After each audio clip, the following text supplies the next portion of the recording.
கர்த்தருடைய பரிசுத்த உள்ள நாமத்துக்கு மகிமை உண்டாகட்டும். దేవుని యొక్క పరిశుద్ధ నామానికి మహిమ కలుగును గాక.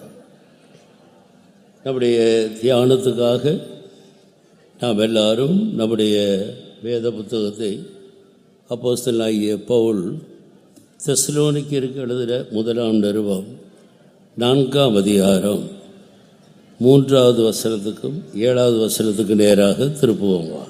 ఈ యొక్క సాయంకాలమందు మన యొక్క వాక్య ధ్యానార్థముగా మన యొక్క పరిశుద్ధ గ్రంథములను అపోస్తలుడైన పౌలు దెస్సలోనికే సంఘముకు రాసినటువంటి మొదటి పత్రిక 4వ అధ్యాయము 3వ వాక్యము 7వ వాక్యం చదువుకుందాం. మీరు పరిశుద్ధులగుటయే అనగా మీరు జారత్వమునకు దూరముగా ఉండుటయే దేవుని చిత్తము. కాబట్టి ఉపేక్షించువాడు మనుష్యుని ఉపేక్షింపడు గాని మీకు తన పరిశుద్ధాత్మను అనుగ్రహించిన దేవునినే ఉపేక్షించుచున్నాడు. పరిశుద్ధులగుటకే దేవుడు మనలను పిలిచెను గాని అపవిత్రులుగా ఉండుటకు పిలువలేదు. நீங்கள் பரிசுத்தமுள்ளவர்களாக வேண்டும் என்பதே தேவனுடைய சித்தமாய் இருக்கிறது. அந்தபடி நீங்கள் வேசி மார்க்கத்துக்கு விலகி இருந்து தேவன் நம்மை அசுத்தத்திற்காக அல்ல பரிசுத்தத்திற்கே அழைத்திருக்கிறார்.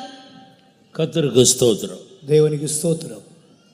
இங்கே தேவனால் அழைக்கப்பட்ட தேவனுடைய பிள்ளைகளாகிய நம்மேல் ஆண்டவர் வைத்திருக்கிற நோக்கம் என்ன என்பதை தெளிவாக இந்த வேத வசனத்தில் கர்த்தர் நமக்கு காட்டி கொடுக்கிறார். దేవుని యొక్క పిల్లలుగా ఉండ నిమిత్తమై దేవుని మూలముగా పిలువబడినటువంటి మన మీద దేవుని యొక్క ఉద్దేశము ఎంత గొప్పదిగా ఉన్నది అన్నటువంటి కార్యమును ఈ యొక్క వాక్యము మనకు బహిరంగపరచుచున్నది. இந்த வேத வசனங்களை கொண்டு கர்த்தர் நம்முடைய மனதை பிரகாசிப்பித்து அவருடைய பரிசுத்தத்துக்கு நேராக நாம் யாவரையும் ஆண்டவர் கிட்ட இழுத்து கொள்ளும்படியாக நம்முடைய கரங்களை உயர்த்தி స్తోత్రం பண்ணுவோம். ఇక వాక్యం మూలముగా దేవుడు మనతో మాట్లాడి మన యొక్క కన్నులను ప్రకాశింపజేసి మనము ఆయన యొక్క పరిశుద్ధతకు సమీపముగా ఆకర్షింపబడు నిమిత్తమై దేవుడు మనకు సహాయం చేయనట్లుగా కరములు చేతుల పైకెత్తి దేవుని స్తోత్రించుదాము.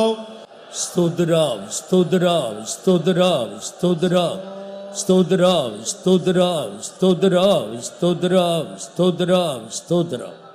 கர்த்தருடைய பரிசுத்த உள்ள நாமத்துக்கு மகிமை உண்டாகட்டும். దేవుని యొక్క పరిశుద్ధ నామానికి మహిమ కలుగును గాక. தேவன் நம்மை அசுத்தத்துக்கு அல்ல பரிசுத்தத்துக்கே அழைத்திருக்கிறார். దేవుడు మనలను అపవిత్రతకు కాదు గాని పరిశుద్ధత కొరకే పిలిచి ఉన్నాడు. பரிசுத்தத்துக்கே அழைத்திருக்கிறார் என்றால் அந்த ஒன்றுக்காகவே நம்மை அழைத்திருக்கிறார் என்பதை நாம் விளங்கிக் கொள்ள வேண்டும். పరిశుద్ధులగుట కొరకే అని చెప్పగా ఆయా ఒకే ఒక కార్యము కొరకే దేవుడు మనల్ని పిలిచి ఉన్నాడని గ్రహించాలి. நீங்கள் பரிசுத்தம் உள்ளவர்கள் ஆக வேண்டும் என்பதே தேவனுடைய சித்தமாக இருக்கிறது. మీరు పరిశుద్ధులగుటయే దేవుని చిత్తము. நாம் எல்லாரும் நம்முடைய தேவனைப் போல அவருக்கு ஏற்ற பரிசுத்தவான்களாய் ஜீவிக்க வேண்டும் என்ற ஒன்றுக்காகத்தான் கர்த்தர் நம்மை அழைத்திருக்கிறார். మనమందరమును ఆయనకు తగినటువంటి ఆయన హృదయానుసారులుగా ఉన్నటువంటి ఆ యొక్క పరిశుద్ధులుగా ఉండు నిమిత్తముగానే దేవుడు మనల్ని పిలిచి ఉన్నాడు అన్నటువంటి కార్యమై ఉన్నది. முழு வேதாகமும் முக்கியத்துவப்படுத்துகிறது பரிசுத்தம் என்பதை நாம் விளங்கிக் கொள்ள வேண்டும். పరిశుద్ధ గ్రంథమంతయు ప్రాముఖ్యతనిచ్చినటువంటి ఒకే ఒక అంశము పరిశుద్ధత. பரிசுத்தத்தை மையமாக வைத்துதான் முழு வேதாகமும் அதை சுற்றிலும் காணப்படுகிறது. పరిశుద్ధతను కేంద్రీకరించి క్రోడీకరించి పరిశుద్ధ గ్రంథమంతయు అది రూపింపబడినది. முழு உலகத்திலேயும் கோடிக்கணக்கான புத்தகங்கள் உண்டு. ஆனால் பரிசுத்த வேதாகமம் என்று எழுதப்பட்டிருக்கிற ஒரே ஒரு புத்தகம் இந்த கிறிஸ்தவர்கள் உபயோகப்படுத்துகிற வேத புத்தகம் மட்டும்தான். ఈ యొక్క లోకములో పలు కోట్ల కొలది పుస్తకములు కలవు, కానీ ఈ యొక్క పరిశుద్ధ గ్రంథము అని పిలువబడినటువంటి ఒకే ఒక పుస్తకం, అది మనకి చేతిలో ఉన్నటువంటి బైబిల్ అన్నటువంటి పరిశుద్ధ గ్రంథం.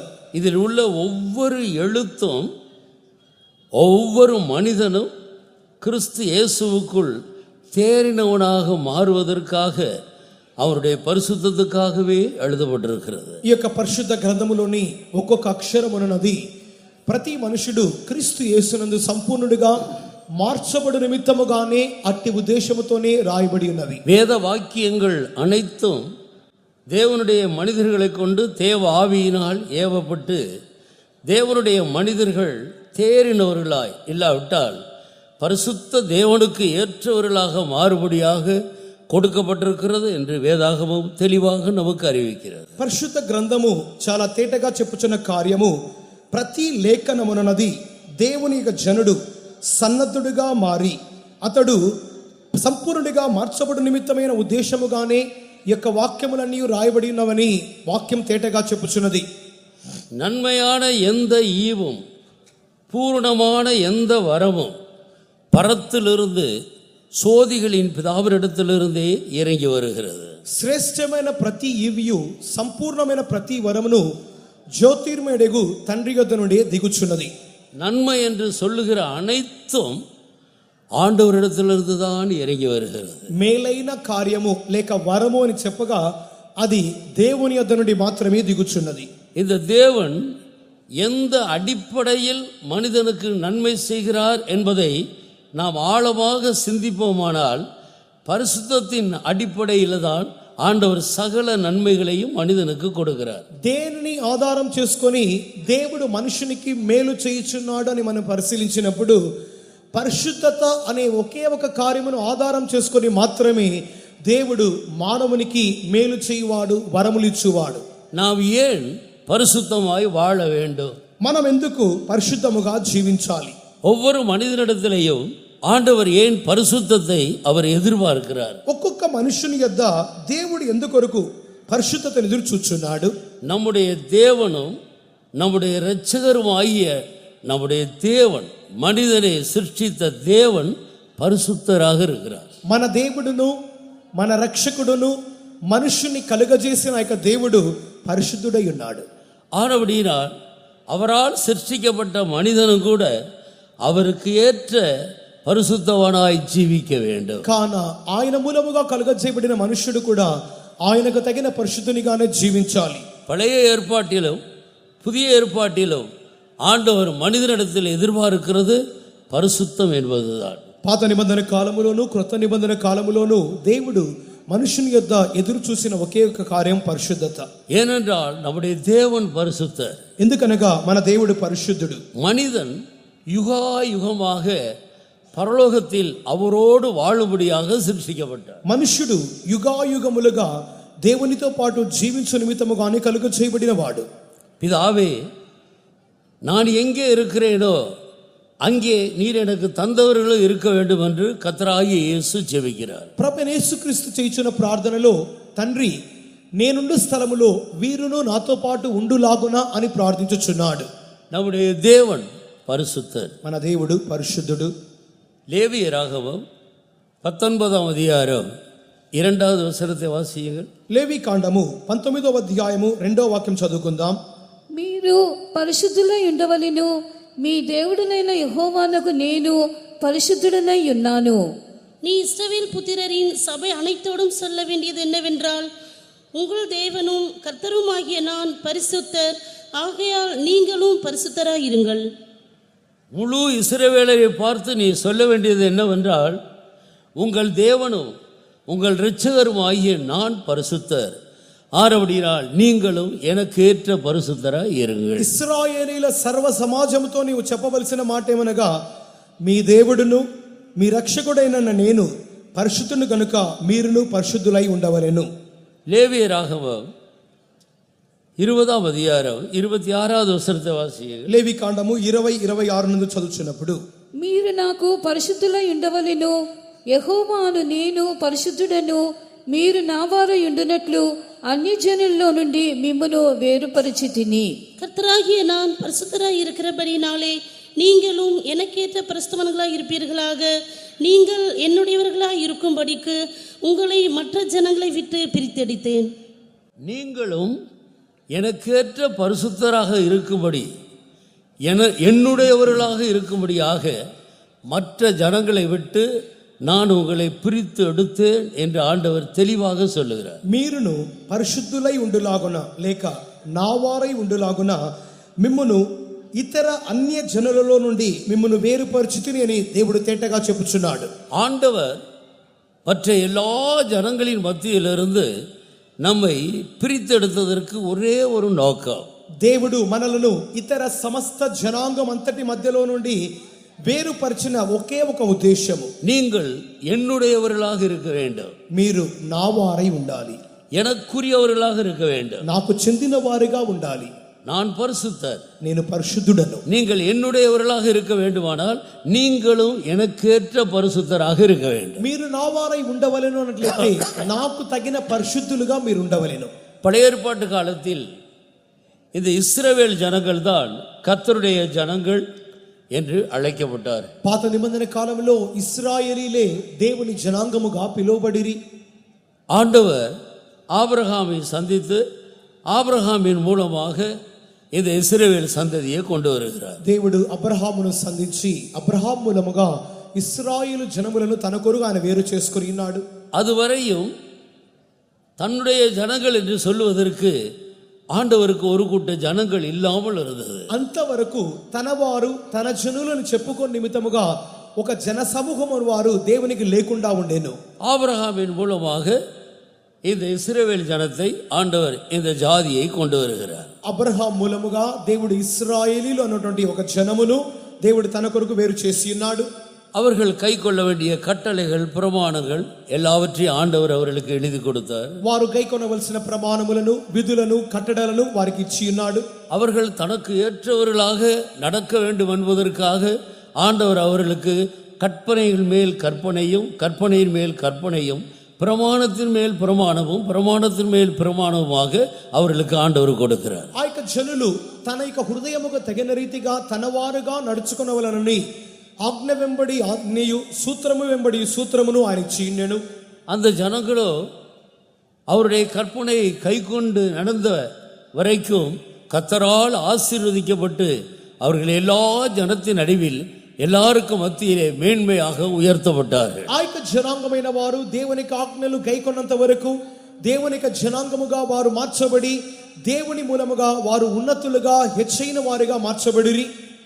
என்றைக்கு அவர்கள் கர்த்தருடைய கற்பனைகளை விட்டு அவருடைய கட்டளையை விட்டு விலகினார்களோ அப்பொழுதே தேவனை விட்டு அவர்களை விலகிவிட்டார். ఏనాడైతే వారు దేవునికి ఆజ్ఞలను విధులను కట్టడలను మీరి తొలగిపోయిండిరో దేవుడు వారి యొద్ద నుండి తొలగిపోయెను.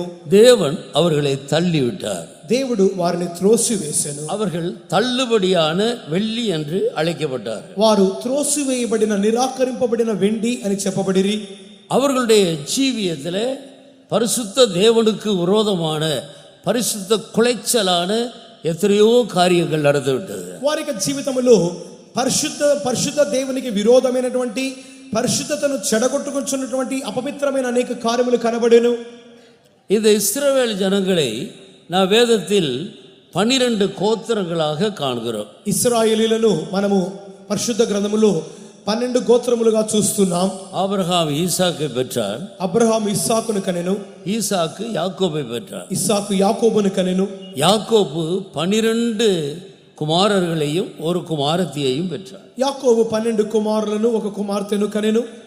இந்த 12 குமாரர்களும் 12 கோத்திரங்களாக காணப்பட்டார்கள். ఈ యొక్క 12 కుమారులు 12 గోత్రములుగా గోత్రకర్తలుగా మారిరి. அவர்கள்தான் பழுகி பெருகி இன்றைக்கு இஸ்ரவேல் என்று அழைக்கப்படுகிறார். వారే అభివృద్ధి నుండి విస్తరించి ఇప్పుడు ఇశ్రాయేలుగా పిలువబడుచున్నారు. இந்த 12 கோத்திரங்களில் ஆண்டவர் லேவி கோத்திரம் என்ற ஒரு கோத்திரத்தை ஆண்டவர் அவர்களுக்கு மற்ற கோத்திரத்தாரை போல இந்த பூமியில் எந்த வேலை செய்து அவர்கள் பிழைக்காமல் அவர்கள் தனக்கு பணிவிடை செய்யும்படியாக ஆண்டவர் அவர்களை வேறுபரித்து இவ்விதமாக ஆண்டவர் அவர்களை తన్నుடைய వేళైకాக ఏర్పడుతున్నారు. ఈ యొక్క 12 గోత్రములలో దేవుడు లేవి గోత్రికులైన వారిని వారు ఇతర జనుల వలె లోకములో పని చేసుకుంటూ తమ యొక్క జీవనాధారం సంపాదించుకొని బ్రతుకకుండా వారు తనకు మాత్రమే పరిచర్య చేయొచ్చు, తన వారిగా తన సేవ చేయవలని చెప్పి దేవుడు వారిని ప్రత్యేకించెను. நீங்கள் வேத சரித்திரத்தை நீங்கள் படித்து பார்த்தால் இந்த காரியங்களை நாம் நன்றாக விளங்கிக் கொள்ளலாம். పరిశుద్ధ గ్రంథం యొక్క చరిత్రను గమనించినప్పుడు మీరు గ్రహించగలరు. இந்த 12 கோத்திரத்தில் லேவி கோத்திரம் கர்த்தருடைய கோத்திரமாக காணப்படுகிறது. ఈ 12 గోత్రములలో లేవి గోత్రము యెహోవా యొక్క గోత్రముగా కనబడెను. மீதி உள்ள 11 கோத்திரங்களில் ஆண்டவர் யோசேப்பு கோத்திரத்தை 2ஆக பிரிக்கிறார். మిగిలిన గోత్రములలో యోసేపు యొక్క గోత్రమును దేవుడు రెండుగా విభజించెను. மனாசே எப்ராயிம் என்ற 2 பிள்ளைகளும் 2 கோத்திரங்களாக காணப்படுகிறார். మనాసే ఎఫ్రాయిం అనేటువంటి ఇద్దరు బిడ్డలు 2 గోత్రములుగా మారిరి. எனவே மறுபடியும் இஸ்ரவேல் ஜனங்கள் 12 கோத்திரங்களாக காணப்படுகிறார். తిరిగి ఇశ్రాయేలీలు 12 గోత్రములుగా మారిరి. இந்த லேவி கோத்திரத்தை சேர்க்கும் போது 13 கோத்திரங்கள் காணப்படுகிறது. లేవి గోత్రమును వీరితో కలిపినట్లయితే 13 అగును. இந்த 13 கோத்திரத்தாருமே கர்த்தருடைய கற்பனைகளையும் கட்டளைகளையும் கைக்கொள்ளாமல் பரிசுத்த தேவனுக்கு கோபம் உண்டாக்கி எரிச்சல் உண்டாக்கி அவரை விட்டு விலகி போனார். ఈ యొక్క 13 గోత్రీకులు కూడా తదుపరి కాలములలో వారు దేవునికి ఆజ్ఞలను కట్టడలను గైకొనకుండా దేవుని యొక్క మార్గమును వారు మీరి దేవునికి రోషమును పుట్టించు వారిగా మారి దేవునికి కోపమును కలిగించి తొలగిపోయిరి. நீங்கள் ரோமர் 11ஆம் அதிகாரத்தை எடுத்து வாசிக்கும் போது రోమా పత్రిక 11వ అధ్యాయం చదువుచున్నప్పుడు அங்கே 2 விதமான ஒலிவ மரங்களை குறித்து படிக்கிறோம். అక్కడ 2 విధములైన ఒలివ చెట్లను గురించి చదువుచున్నాం. ஒன்று காட்டு ஒலிவ மரம், ఒకటి అడవి ఒలివ చెట్టు, இன்னொன்று நல்ல ஒலிவ மரம். ఇంకొకటి స్వాభావికమైన ఒలివ చెట్టు. இந்த காட்டு ஒலிவ மரத்தின் வேர் என்று சொல்லுகிறது சாத்தானை காட்டுகிறது. ఈ యొక్క అడవి ఒలివ చెట్టు యొక్క వేరు అనగా అపవాదిని చూపుచున్నది. வேர் எப்படியோ கிளைகளும் அப்படியே. వేరు ఏ రీతిగానో కొమ్మలు ఆ రీతిగాని. சாத்தான் அசுத்தனா இருக்கிறது போல அவனை சேர்ந்த அத்தனை பேரும் அசுத்தர்களாக அவன் மாற்றி விடுகிறான். అపవాది అపవిత్రుడు కావున వానికి చెందిన ప్రతి వారును అపవిత్రులే. தேவன் பரிசுத்தராக இருக்கிறார். దేవుడు పరిశుద్ధుడు. ஆனபடியால் நல்ல ஒலிவ மரத்தின் வேர் என்று சொல்லுவது நம்முடைய அருமையான இயேசுவை காட்டுகிறது. మంచి ఒలివ చెట్టు దాని యొక్క వేరు అనగా ప్రభువైన యేసుక్రీస్తు. அவரை சேர்ந்தவர்கள் எல்லாரும் அவருக்கேற்ற பரிசுத்தவான்களாய் காணப்படுகிறார். ఆయనతో చేర్చబడిన వారంతా ఆయన వలె పరిశుద్ధులుగా కనబడుచున్నారు. ஆதி நாட்களில் இந்த இஸ்ரவேல் ஜனங்கள் தான் நல்ல ஒலிவ மரத்தின் கிளைகளாக இருந்தார்கள். ఆది దినములలో ఇశ్రాయేలీలే స్వాభావికమైనటువంటి మంచి ఒలివ చెట్టు యొక్క కొమ్మలుగా ఉండిరి. மற்றவர்கள் எல்லாம் புறஜாதிகள் என்று அழைக்கப்பட்டார். ఇతరులు అన్యజనులుగా పిలువబడిరి. அவர்கள் காட்டு ஒலிவ மரத்தின் கிளைகளாக இருந்தார். వారు అడవి ఒలివ చెట్టు కొమ్మలుగా ఉండిరి. பாவம் செய்கிறவன் பிசாசினால் உண்டாயிருக்கிறார். పాపము చేయువాడు అపవాది మూలముగా కలిగింపబడుచున్నాడు. பிசாசு ஆதி முதல் பாவம் செய்கிறார். అపవాది ఆది నుండి వాడు పాపం చేయువాడు. அவர்தான் காட்டு ஒலிவ மரத்தின் வேர். వాడే అడవి ఒలివ చెట్టు యొక్క వేరు. வேறானது எப்படி இருக்கிறதோ கிளைகளும் அப்படியே இருக்கிறது. వేరు ఎట్టిదో కొమ్మలు అట్టివే. எனவே இந்த இஸ்ரவேல் ஜனங்கள் தேவனுடைய ஜனங்கள் என்று நல்ல ஒலிவ மரமாக காணப்பட்டார்கள். ఇశ్రాయేలీలు దేవుని జనాంగముగా మంచి ఒలివ చెట్టు కొమ్మలుగా కనబడిరి.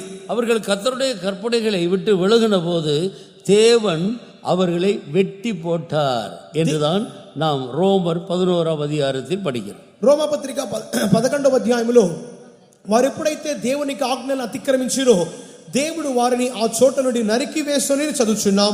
புறஜாதியாருக்கு சுவிசேஷத்தை அறிவிக்கும்படி அழைக்கப்பட்ட பரிசுத்த பவுல் அதை குறித்து மிக தெளிவாக எடுத்து எழுதுகிறார். అన్యజనులకు సువార్తను ప్రకటించు నిమిత్తమై అపోస్తులుగా ఏర్పరచబడినటువంటి పౌలు మిక్కిలి తేటగా దీన్ని రాయిచున్నాడు. அவிசுவாசத்தினால் அவர்கள் வெட்டப்பட்டார்கள். అవిశ్వాసము చేత వారు నరికి వేయబడిరి. இப்பொழுது தேவன் அவருக்கென்று ஒரு கூட்ட ஜனங்கள் இல்லாமல் அந்த இஸ்ரவேல் ஜனங்களை இழந்து விட்டார்.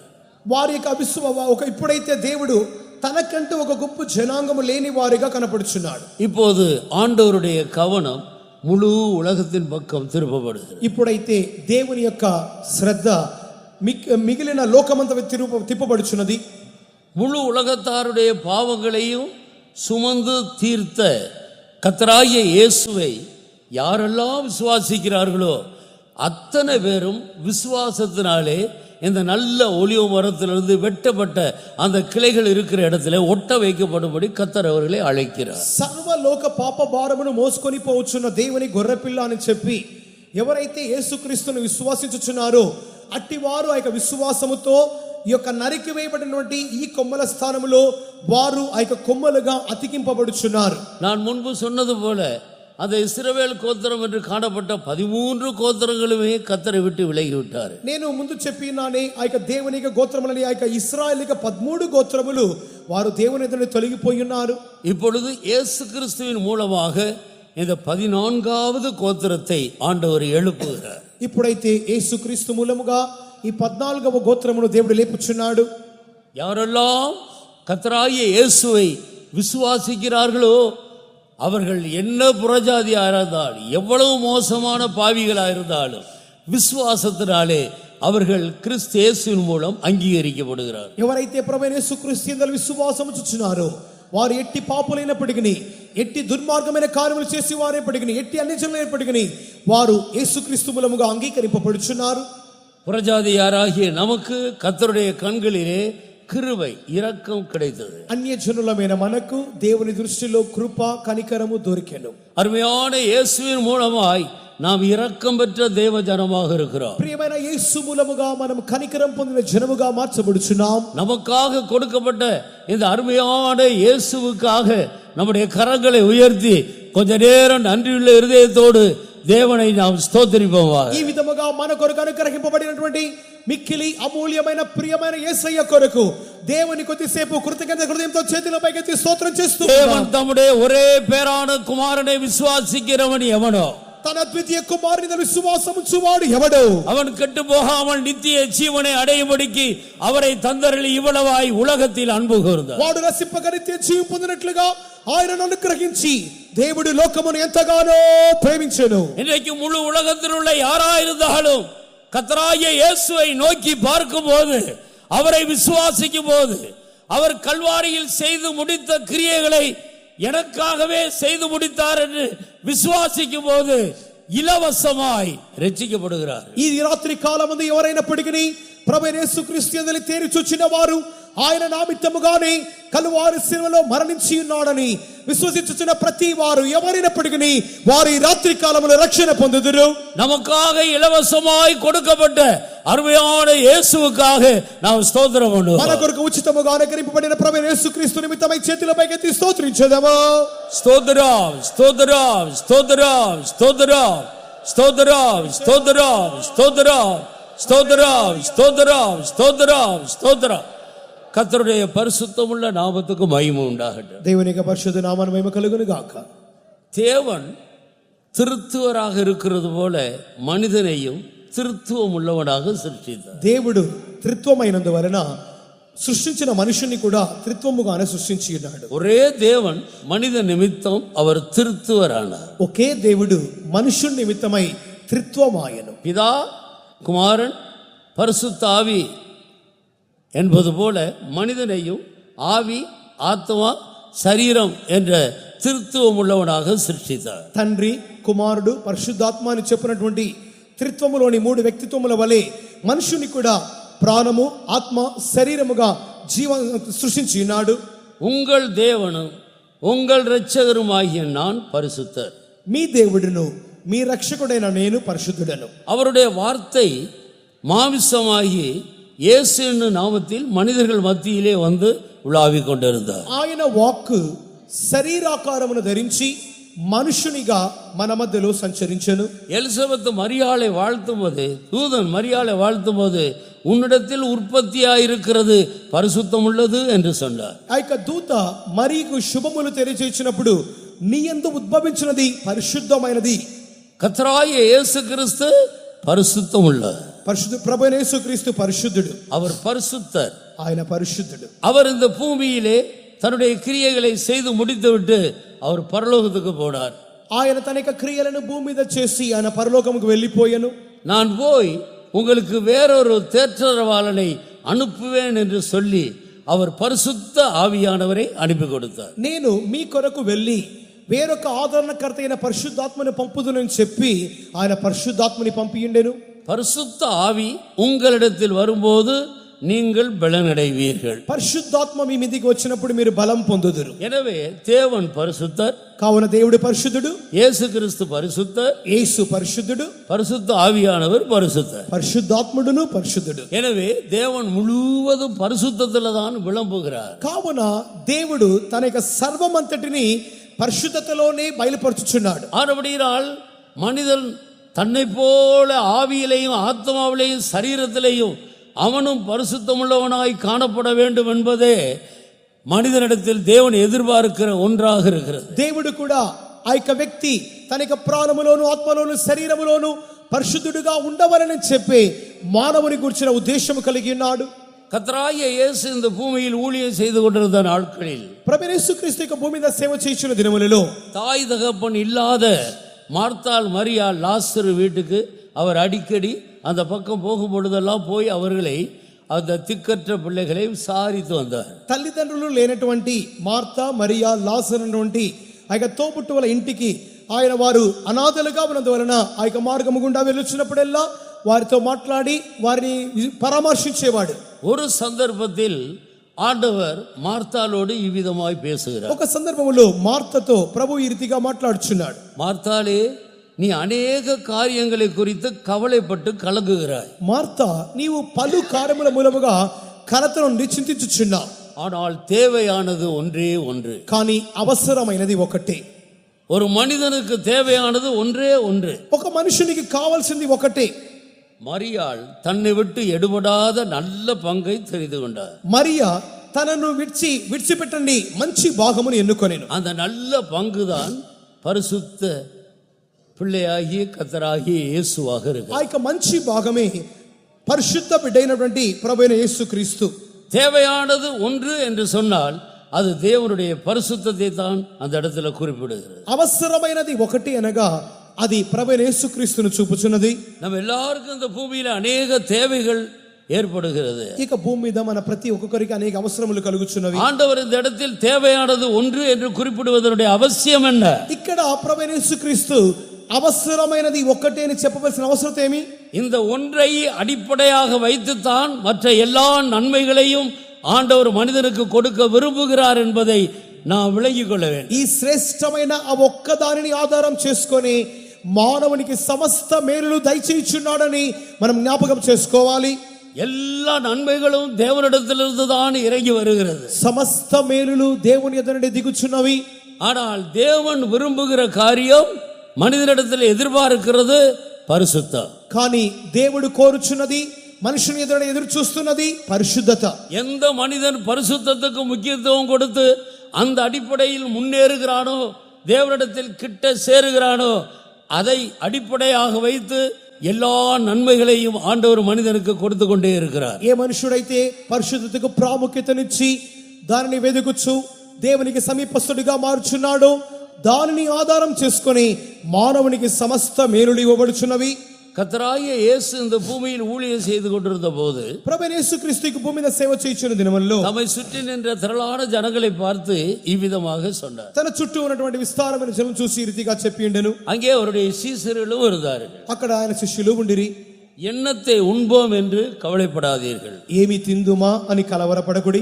எண்ணத்தை உடுத்துவோம் என்றும் கவலைப்படாதீர்கள், ఏమి ధరించుదుమా అని కలవరపడవద్దు. எண்ணத்தை குடிப்போம் என்றும் கவலைப்படாதீர்கள், ఏమి త్రాగుదుమా అని చింతించవద్దు. நாளைய தினத்துக்கு என்ன செய்வோம் என்றும் கவலைப்படாதீர்கள், రేపటి దినము కొరకు ఏమి చేయవలనా అని చింతించవద్దు. எண்ணத்தை பேசுவோம் என்று கவலைப்படாதீர்கள், ఏమి మాట్లాడుదామా అని కూడా చింతించవద్దు. எப்படி பேசுவோம் என்றும் கவலைப்படாதீர்கள். ఏ రీతిగా మాట్లాడుదామా అని కూడా తలంచవద్దు. கர்த்தருக்கு ஸ்தோத்திரம். దేవునికి స్తోత్రం.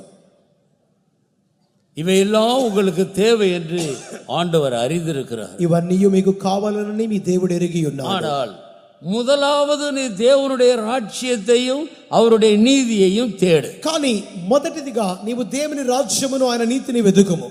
முதலாவது உன் பாத்திரத்தின் உள்புறத்தை சுத்தமாக்கு. మొదటిగా నీకు పాత్ర యొక్క లోపలి భాగమును శుద్ధీకరించుము. அந்த அடிப்படையில் தான் ஆண்டவர் எல்லாவற்றையும் கூட கொடுக்கிறார். దాని ఆధారం చేసుకొని దేవుడు సమస్తమును సమకూర్చిచుచున్నాడు. ஆனால் இன்றைக்கு பரிசுத்தத்தை முக்கியத்துவப்படுத்தாமல், தேவனுக்கு பிரியமாய் ஜீவிக்கிறதை முக்கியத்துவப்படுத்தாமல், நம்முடைய தேவைகளை மட்டும் நாம் கர்த்தரிடத்திலே கேட்டு பெற்றுக்கொள்வோமானால், ఇక దినాలలో దేవునికి ప్రాముఖ్యతనివ్వకుండా, పరిశుద్ధతకు ప్రాముఖ్యతనివ్వకుండా మన అవసరాలను మాత్రమే వెదుగుచు దేవునిని మనం వెదికినట్లయితే கிடைக்கும், ஒருவேளை கிடைக்கும். ఒకవేళ దొరుకును.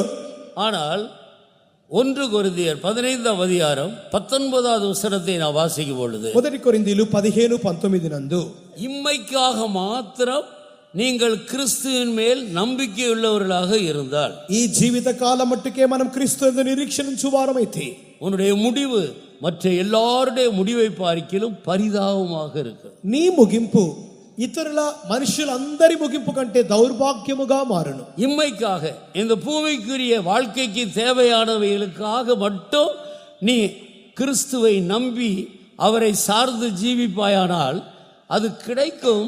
ஆனால் முடிவு மிக பரிதாபமாக போகும். ఈ జీవిత కాలం మట్టుకే లేక ఈ భూ సంబంధమైన కార్యముల కొరకు మాత్రమే నీవు దేవుని యందు నిరీక్షణ ఉంచి వాటిని వెతికి నీవు పొందుకున్నట్లయితే అవి నీకు దొరుకును. కానీ నీ ముగింపు అయితే మనుషులందరి ముగింపు కంటే దౌర్భాగ్యమైన ముగింపుగా మారును.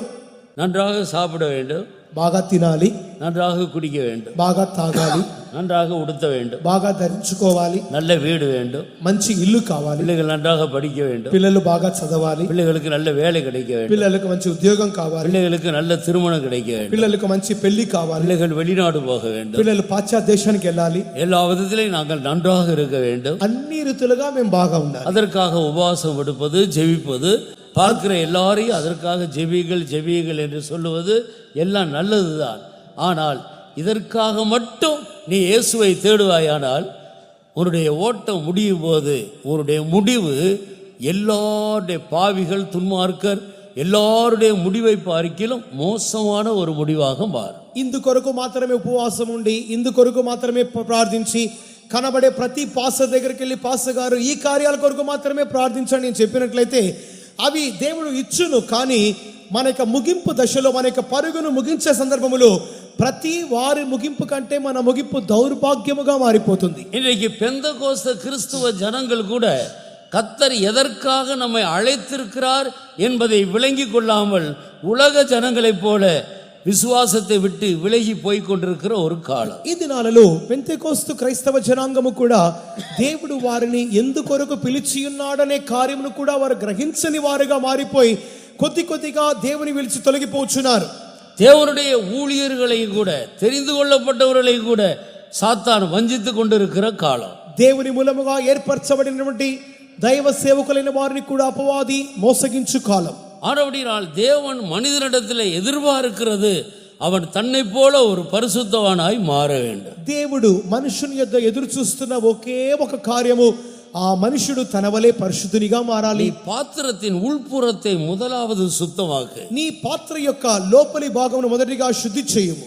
முதலாவது நீ போய் ஒப்புரவாக, మొదటిగా నీవు వెళ్ళి సమాధానపడు, பின்பு வந்து பலி செலுத்து. తర్వాత వచ్చి బలి చెల్లించు. வேதம் முழுவதிலையும் நீங்கள் வாசித்தால் எல்லா இடத்திலையும் ஆண்டவர் முக்கியத்துவப்படுத்துகிறது பரிசுத்தம். పరిశుద్ధ గ్రంథమంతటిని క్షుణ్ణముగా పరిశీలించినప్పుడు దేవుడు అత్యధికముగా ప్రాముఖ్యతనిచ్చిన ఒకే ఒక కార్యం పరిశుద్ధత.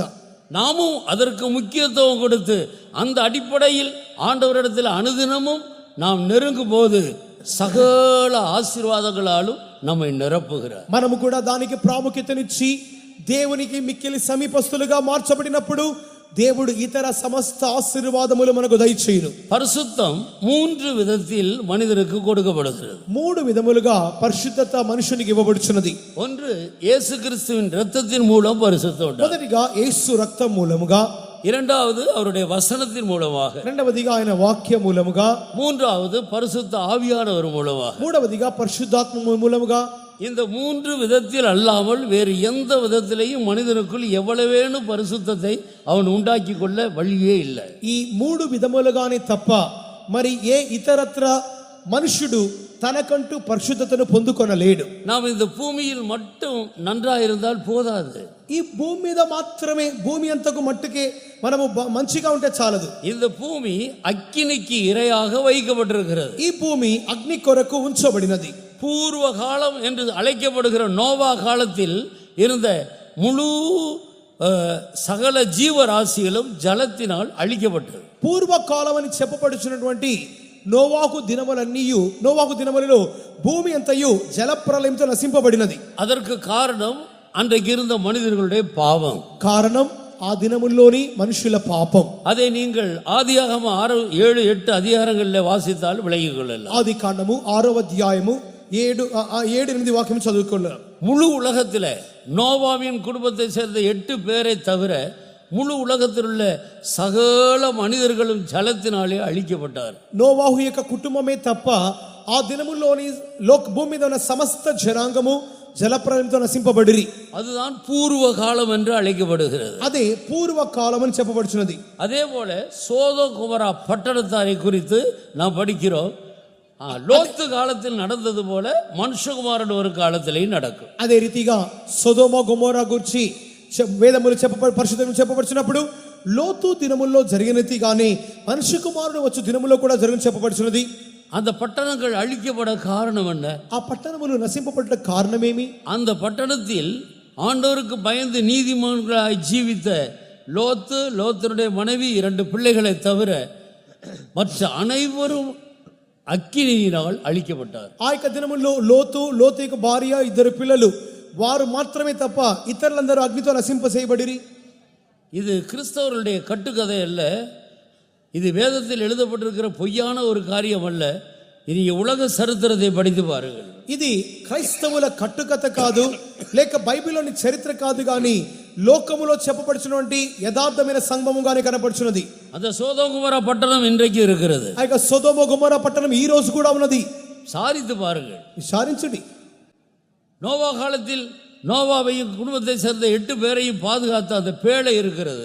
నోవాహు దినముల్లో నోవాహును అతని యొక్క కుటుంబీకులైన 8 మందిని కాపాడిన యొక్క ఓడ ఇప్పటికీ ఉన్నది. எங்கெல்லாம் அழிவு சம்பவித்திருக்கிறதோ அந்த எல்லா இடங்களிலேயும் நீங்கள் நன்றாக கவனித்து பார்த்தால் பாவமே காரணமாக இருக்கிறது. ఎక్కడైతే నాశనము సంభవించినదో ఆ స్థలములన్నిటిలోని చరిత్రను గమనించినప్పుడు పాపము మాత్రమే ప్రధాన కారణం. ஆனபடியால் நம்முடைய தேவன் பரிசுத்தர், కావున మన దేవుడు పరిశుద్ధుడు, நாமும் பரிசுத்தராக இருக்க வேண்டும். మనమును పరిశుద్ధులుగా ఉండాలి. அதற்காகத்தான் ஆண்டவர் மனிதனை சிருஷ்டித்தார். అందుకొరకే దేవుడు మనుషుని సృష్టించి ఉన్నాడు. தன்னில் அவன் ஒருவனாக இருக்க வேண்டும். తనవలే తనలో ఒకడిగా ఉండాలి. திருத்துவ தேவனில் ஒருவனாக மனிதன் காணப்பட வேண்டும். త్రిత్వ దేవునిలో ఒకనిగా మనుషుడు కనపడాలి. நீங்கள் வேதத்தை நன்றாக ஆராய்ந்து பாருங்கள், அவைகளால் உங்களுக்கு நித்திய ஜீவன் உண்டு. మీరు లేఖనములు పరిశీలించుడి, దాని మూలముగా మీకు నిత్య జీవము కలదు. வேதம் பிதா குமாரன் பரிசுத்தாவி என்று தேவனை திருத்துவராக நமக்கு காட்டி கொடுக்கிறது. పరిశుద్ధ గ్రంథము దేవుణ్ణి తండ్రి కుమార పరిశుద్ధాత్మ దేవునిగా చూపుచున్నది. ஆனால் இனி வரப்போகிற உலகத்தில், కానీ ఇక మీద రాబోయే లోకములో எபிரேயர் 2ஆம் அதிகாரம் 5வது வசனத்தில் நான் வாசிக்கும் பொழுது, హెబ్రీయులు 2వ అధ్యాయం 5వ వాక్యమునందు இனி வரும் உலகத்தை குறித்து பேசுகிறோமே, ఇక మీదట రాబోయే లోకమును గురించి మాట్లాడుచున్నాము. பூர்வ உலகம் ஜலத்தினால் அழிக்கப்பட்டது, ముందున్న లోకము జలప్రలయంతో నశింపబడెను. இப்பொழுது இருக்கிற இந்த உலகம் அக்கினிக்கு இரையாக வைக்கப்பட்டிருக்கிறது. ఇప్పుడు ఉన్నటువంటి లోకము అగ్ని కొరకు ఉంచబడినది. இன்னும் ஒரு முறை நான் வானத்தையும் பூமியையும் சமுத்திரத்தையும் வெட்டாந்தரையையும் அசைப்பேன் என்று ஆண்டவர் சொல்லி இருக்கிறார். మరొకసారి ఆకాశమును భూమిని సముద్రమును నేను కదల్చెదనని చెప్పుచున్నాడు. இவைகள் அனைத்தும் இல்லாமல் போகும் ஒரு காலம் சீக்கிரத்தில் வரும். ఇవన్నీ లయమైపోయే ఒక కాలము త్వరలో వచ్చును. இவைகள் இல்லாமல் போகும்போது இனிவரும் உலகம் என்று அசையாத ஒரு உலகத்தை ஆண்டவர் நமக்கு அறிமுகப்படுத்துகிறார். ఇవన్నీ లయమైపోయిన తర్వాత ఇక మీదట రాబోవు లోకమనే ఒక కదల్చబడని ఒక నిశ్చలమైన రాజ్యమును గురించి ప్రభు చెప్పుచున్నాడు.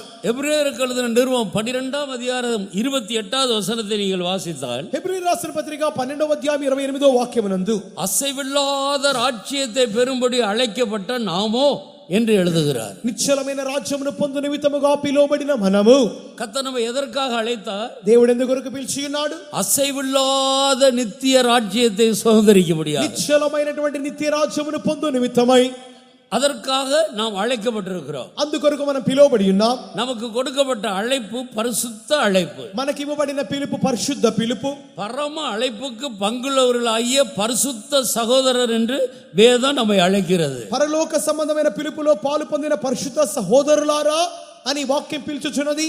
ஆனபடியால் அசைவில்லாத ராஜ்யத்தை சுதந்தரிக்க போகிறவர்கள் பரிசுத்தர்கள் மட்டும்தான் என்பதை நாம் விலகிக் கொள்ள வேண்டும். కావున రాబోవు నిశ్చలమైన రాజ్యమును పొందుకొనబోయేవారు పరిశుద్ధులు అని వాక్యం మూలముగా తేటగా గ్రహించుచున్నాం.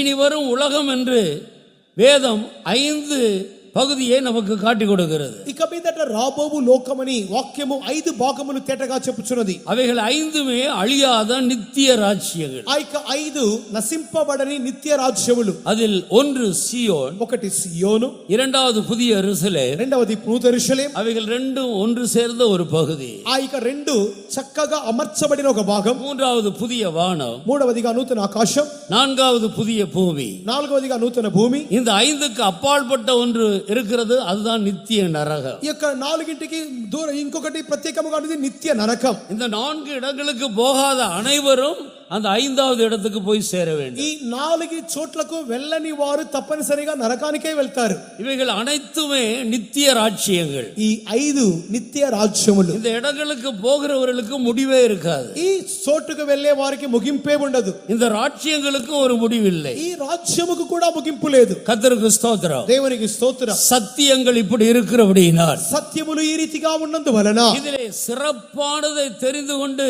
அதற்கேற்ற ஒரு ஜீவியம் செய்யும்படியாக கர்த்தர் நம்மை அழைத்திருக்கிறார் என்பதை நாம் விளங்கிக் கொள்ள வேண்டும். అత్యంత శ్రేష్టమైన దానిని ఎన్నుకొని దానికి తగిన జీవితము చేయ నిమిత్తముగాని దేవుడు మనల్ని ఎన్నుకొని ఉన్నాడని గ్రహించాలి.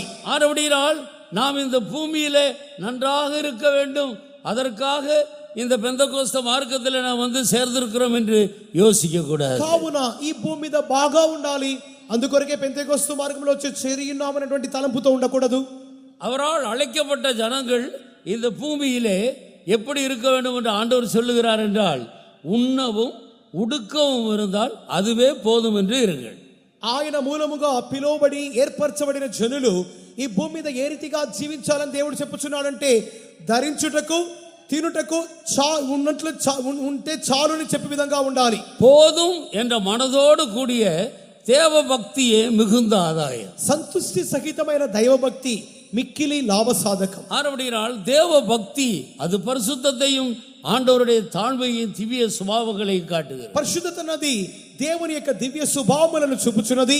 உண்ணவும் உடுக்கவும் இருந்தால் போதும், மீதி எல்லாம் தேவ பக்திக்காக நீங்கள் செலவிடுங்கள் என்று சொல்லுகிறார். తినుటకును ధరించుకొనుటకు ఉంటే మాత్రము చాలును, మిగిలినవి దైవ భక్తి నిమిత్తమై ఖర్చు చేయుడి అని వాక్యం చెప్పుచున్నది. பரிசுத்தத்திலே முன்னேறுவதற்காக செலவழியுங்கள். పరిశుద్ధతలో ముందుకు సాగు నిమిత్తమై ఖర్చు పెట్టుడి. அநேகர் இருளுக்குள்ளே இருக்கிறவர்களை வெளிச்சத்துக்குள்ளே பரிசுத்தத்துக்குள்ளே கொண்டு வரும்படியாக செலவழியுங்கள். అనేకులు అంధకారములో ఉన్నవారు వెలుగులోనికి వచ్చు నిమిత్తముగా ఖర్చు పెట్టుడి. இதைத்தான் ஆண்டவர் விரும்புகிறார். ఇదే దేవుడు కోరుచున్నాడు. ஆனபடியால் முந்தின நித்தியத்தில் பிதா குமாரன் பரிசுத்தாவி என்று திருத்துவ தேவன் இருக்கிறார். ஆனால் இனி வரப்போகிற நித்தியத்திலே பிதா குமாரன் பரிசுத்தாவியானவர் அங்கே இல்லை.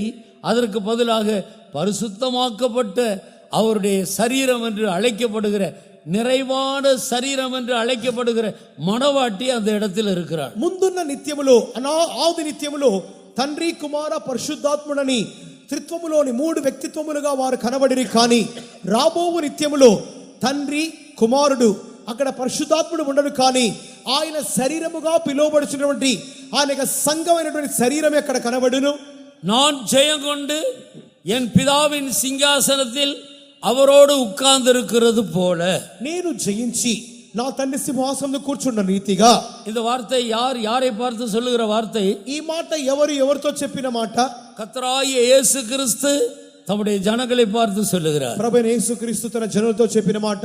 தன்னுடைய சரீரமாகிய சபையை பார்த்து சொல்லுகிறார். తన యొక్క శరీరమైన సంఘముతో చెప్పిన మాట. நான் ஜெயம் கொண்டு என் பிதாவினுடைய சிங்காசனத்தில் அவரோடு உட்கார்ந்திருக்கிறது போல, నేను జయించి నా తండ్రి సింహాసనములో కూర్చున్న రీతిగా. ஜெயம் கொள்ளுகிறவன் எவனோ அவனும் என்னுடைய சிங்காசனத்தில் என்னோடு கூட உட்காரும்படிக்கு அருள் செய்வேன். జయించు వాడెవడో వారిని నాతో పాటు నా యొక్క సింహాసనంలో కూర్చుండనిచ్చేదని ప్రభు సెలవిచ్చుచున్నాడు. அப்ப இனி வரும் உலகத்தில் அந்த சிங்காசனத்தில் இருக்கிற 3 பேர் யார்? ఆ యొక్క రాబోవు లోకములో ఆ యొక్క సింహాసనంలో ఉండబోయే 3 ఎవరు? ஒன்று பிதா, இன்னொன்று குமாரன், மூன்றாவது அவருடைய மணவாட்டி. ఒకటి తండ్రి, రెండవది కుమారుడు, మూడవదిగా ఆయన పెండ్లి కుమార్తె. இல்லாவிட்டால் ஜெயம் கொண்ட பரிசுத்தவான்கள், లేకపోయినట్లయితే జయించిన పరిశుద్ధులు. அப்ப மனிதன் தன்னில் ஒருவனாக மாற வேண்டும். కావున మనుషుడు తనలో ఒకరిగా మారాలి. வெளிப்படுத்தல் விசேஷம் 3ஆம் அதிகாரம் 21வது வசனத்தை வாசி. ప్రకటన 3:21 నందు, నేను జయించి నా తండ్రితో కూడా ఆయన సింహాసనమునందు కూర్చుండి ఉన్న ప్రకారము జయించు వానిని నాతో కూడా నా సింహాసనమునందు కూర్చుండనిచ్చేదను.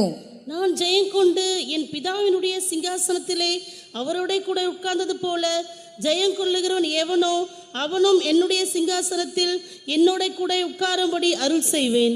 முழு உலகத்தில் உள்ள அனைவருக்கும் இந்த அழைப்பு இலவசமாக கொடுக்கப்படுகிறது. సర్వలోకములోని వారికి ఈ పిలుపు ఉచితం. இந்த அழைப்பிலே ஜாதி வித்தியாசம் இல்லை, ఈ యొక్క పిలుపులో కుల వ్యత్యాసం లేదు, பாஷை வித்தியாசம் இல்லை, భాషా భేదము లేదు, ஆண் பெண் என்ற வித்தியாசம் இல்லை, ఆడ మగ తేడా లేదు, புற ஜாதியான் புற தேசத்தான் என்ற வித்தியாசம் இல்லை, అన్యజనుడు పురదేశస్థుడని లేదు, யூதன் கிரேக்கன் என்ற வித்தியாசம் இல்லை, యూదుడు గ్రీకుడని లేదు.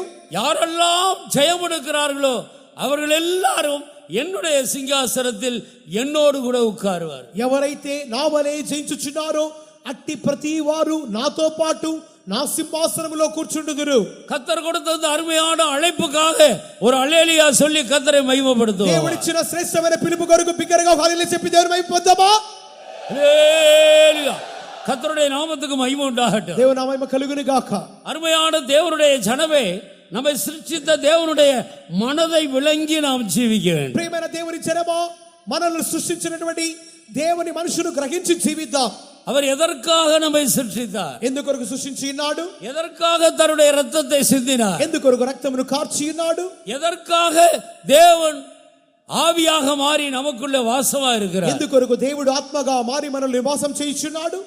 இந்த பூமியில நம்மை ஒரு ஐஸ்வர்யவானாக இந்த அழிந்து போகிற பூமியில மாற்றுவதற்காகவா? ఈ యొక్క నశించిపోయే భూమిలో మన ధనవంతులుగా మార్చు నిమిత్తమా? ஒரு அரசியல்வாதியாக ఒక மாற்றுவதற்காகவா? రాజకీయ నాయకునిగా మార్చుటకా? எதற்காக ஆண்டவர் நமக்குள்ள வாசமா இருக்கிறார்? ఎందుకొరకు దేవుడు మనల్ని నివాసం చేయించున్నాడు? அவரில் ஒருவராக மாறு. ఆయనలో ఒక్కనిగా మారుటకు. யோவான் சுவிசேஷம் 14ஆம் அதிகாரம் 20வது வசனத்தையும் 20வது வசனத்தை வாசி. యోహాను 14:20 చదువుకుందాం. நான் என் பிதாவிலும் நீங்கள் என்னிலும் நான் உங்களிலும் இருக்கிறதை அந்நாளிலே நீங்கள் அறிவீர்கள். నేను నా తండ్రి యందును మీరు నా యందును నేను మీ యందును ఉన్నామని ఆ దినమున మీరు ఎరుగుదురు. நான் என் பிதாவிலும் நீங்கள் என்னிலும் நான் உங்களிலும் இருக்கிறதை அந்நாளிலே நீங்கள் அறிவீர்கள். నేను నా తండ్రి యందును మీరు నా యందును నేను మీ యందును ఉన్నామని ఆ దినమున మీరు ఎరుగుదురు. பிதா குமாரன் மனிதன், తండ్రి కుమారుడు మనుష్యుడు. நான் என் பிதாவிலும் நீங்கள் என்னிலும் இருக்கிறதை அந்நாளிலே அறிவீர்கள். నేను నా తండ్రి యందును మీరు నా యందును ఉన్నామని ఆ దినమందు ఎరుగుదురు. நான் என் பிதாவிலே இருக்கிறேன், பிதா என்னில் இருக்கிறார், நீங்கள் என்னில் இருக்க வேண்டும். నేను నా తండ్రి యందున్నాను, తండ్రి నా యందున్నాడు, మీరు నా యందున్నారు. இதற்காகவே நம்மை அழைத்திருக்கிறார். ఎందుకొరకే పిలిచి ఉన్నాడు? யோவான் சுவிசேஷம் 17ஆம் அதிகாரம் 20-21வது வசனத்தை வாசித்துவார். యోహాను 17వ అధ్యాయం 20-21 వాక్యములు. మరియు నీవు నన్ను పంపితివని లోకము నమ్మునట్లు తండ్రి నాయందు నీవును నీయందు నేనును ఉన్నలాగున వారును మనయందు ఏకమై ఉండవల్లని వారి కొరకు మాత్రము నేను ప్రార్థించుటలేదు. వారి వాక్యము వలన నా యందు విశ్వాసముంచు వారందరూ ఏకమై ఉండవల్లని వారి కొరకును ప్రార్థించుచున్నాను. நான் இவர்களுக்காக வேண்டிக் கொள்ளுகிறதும் அல்லாமல் இவர்களுடைய வார்த்தையினால் என்னை விசுவாசிக்கிறவர்களுக்காகவும் வேண்டிக் கொள்ளுகிறேன்.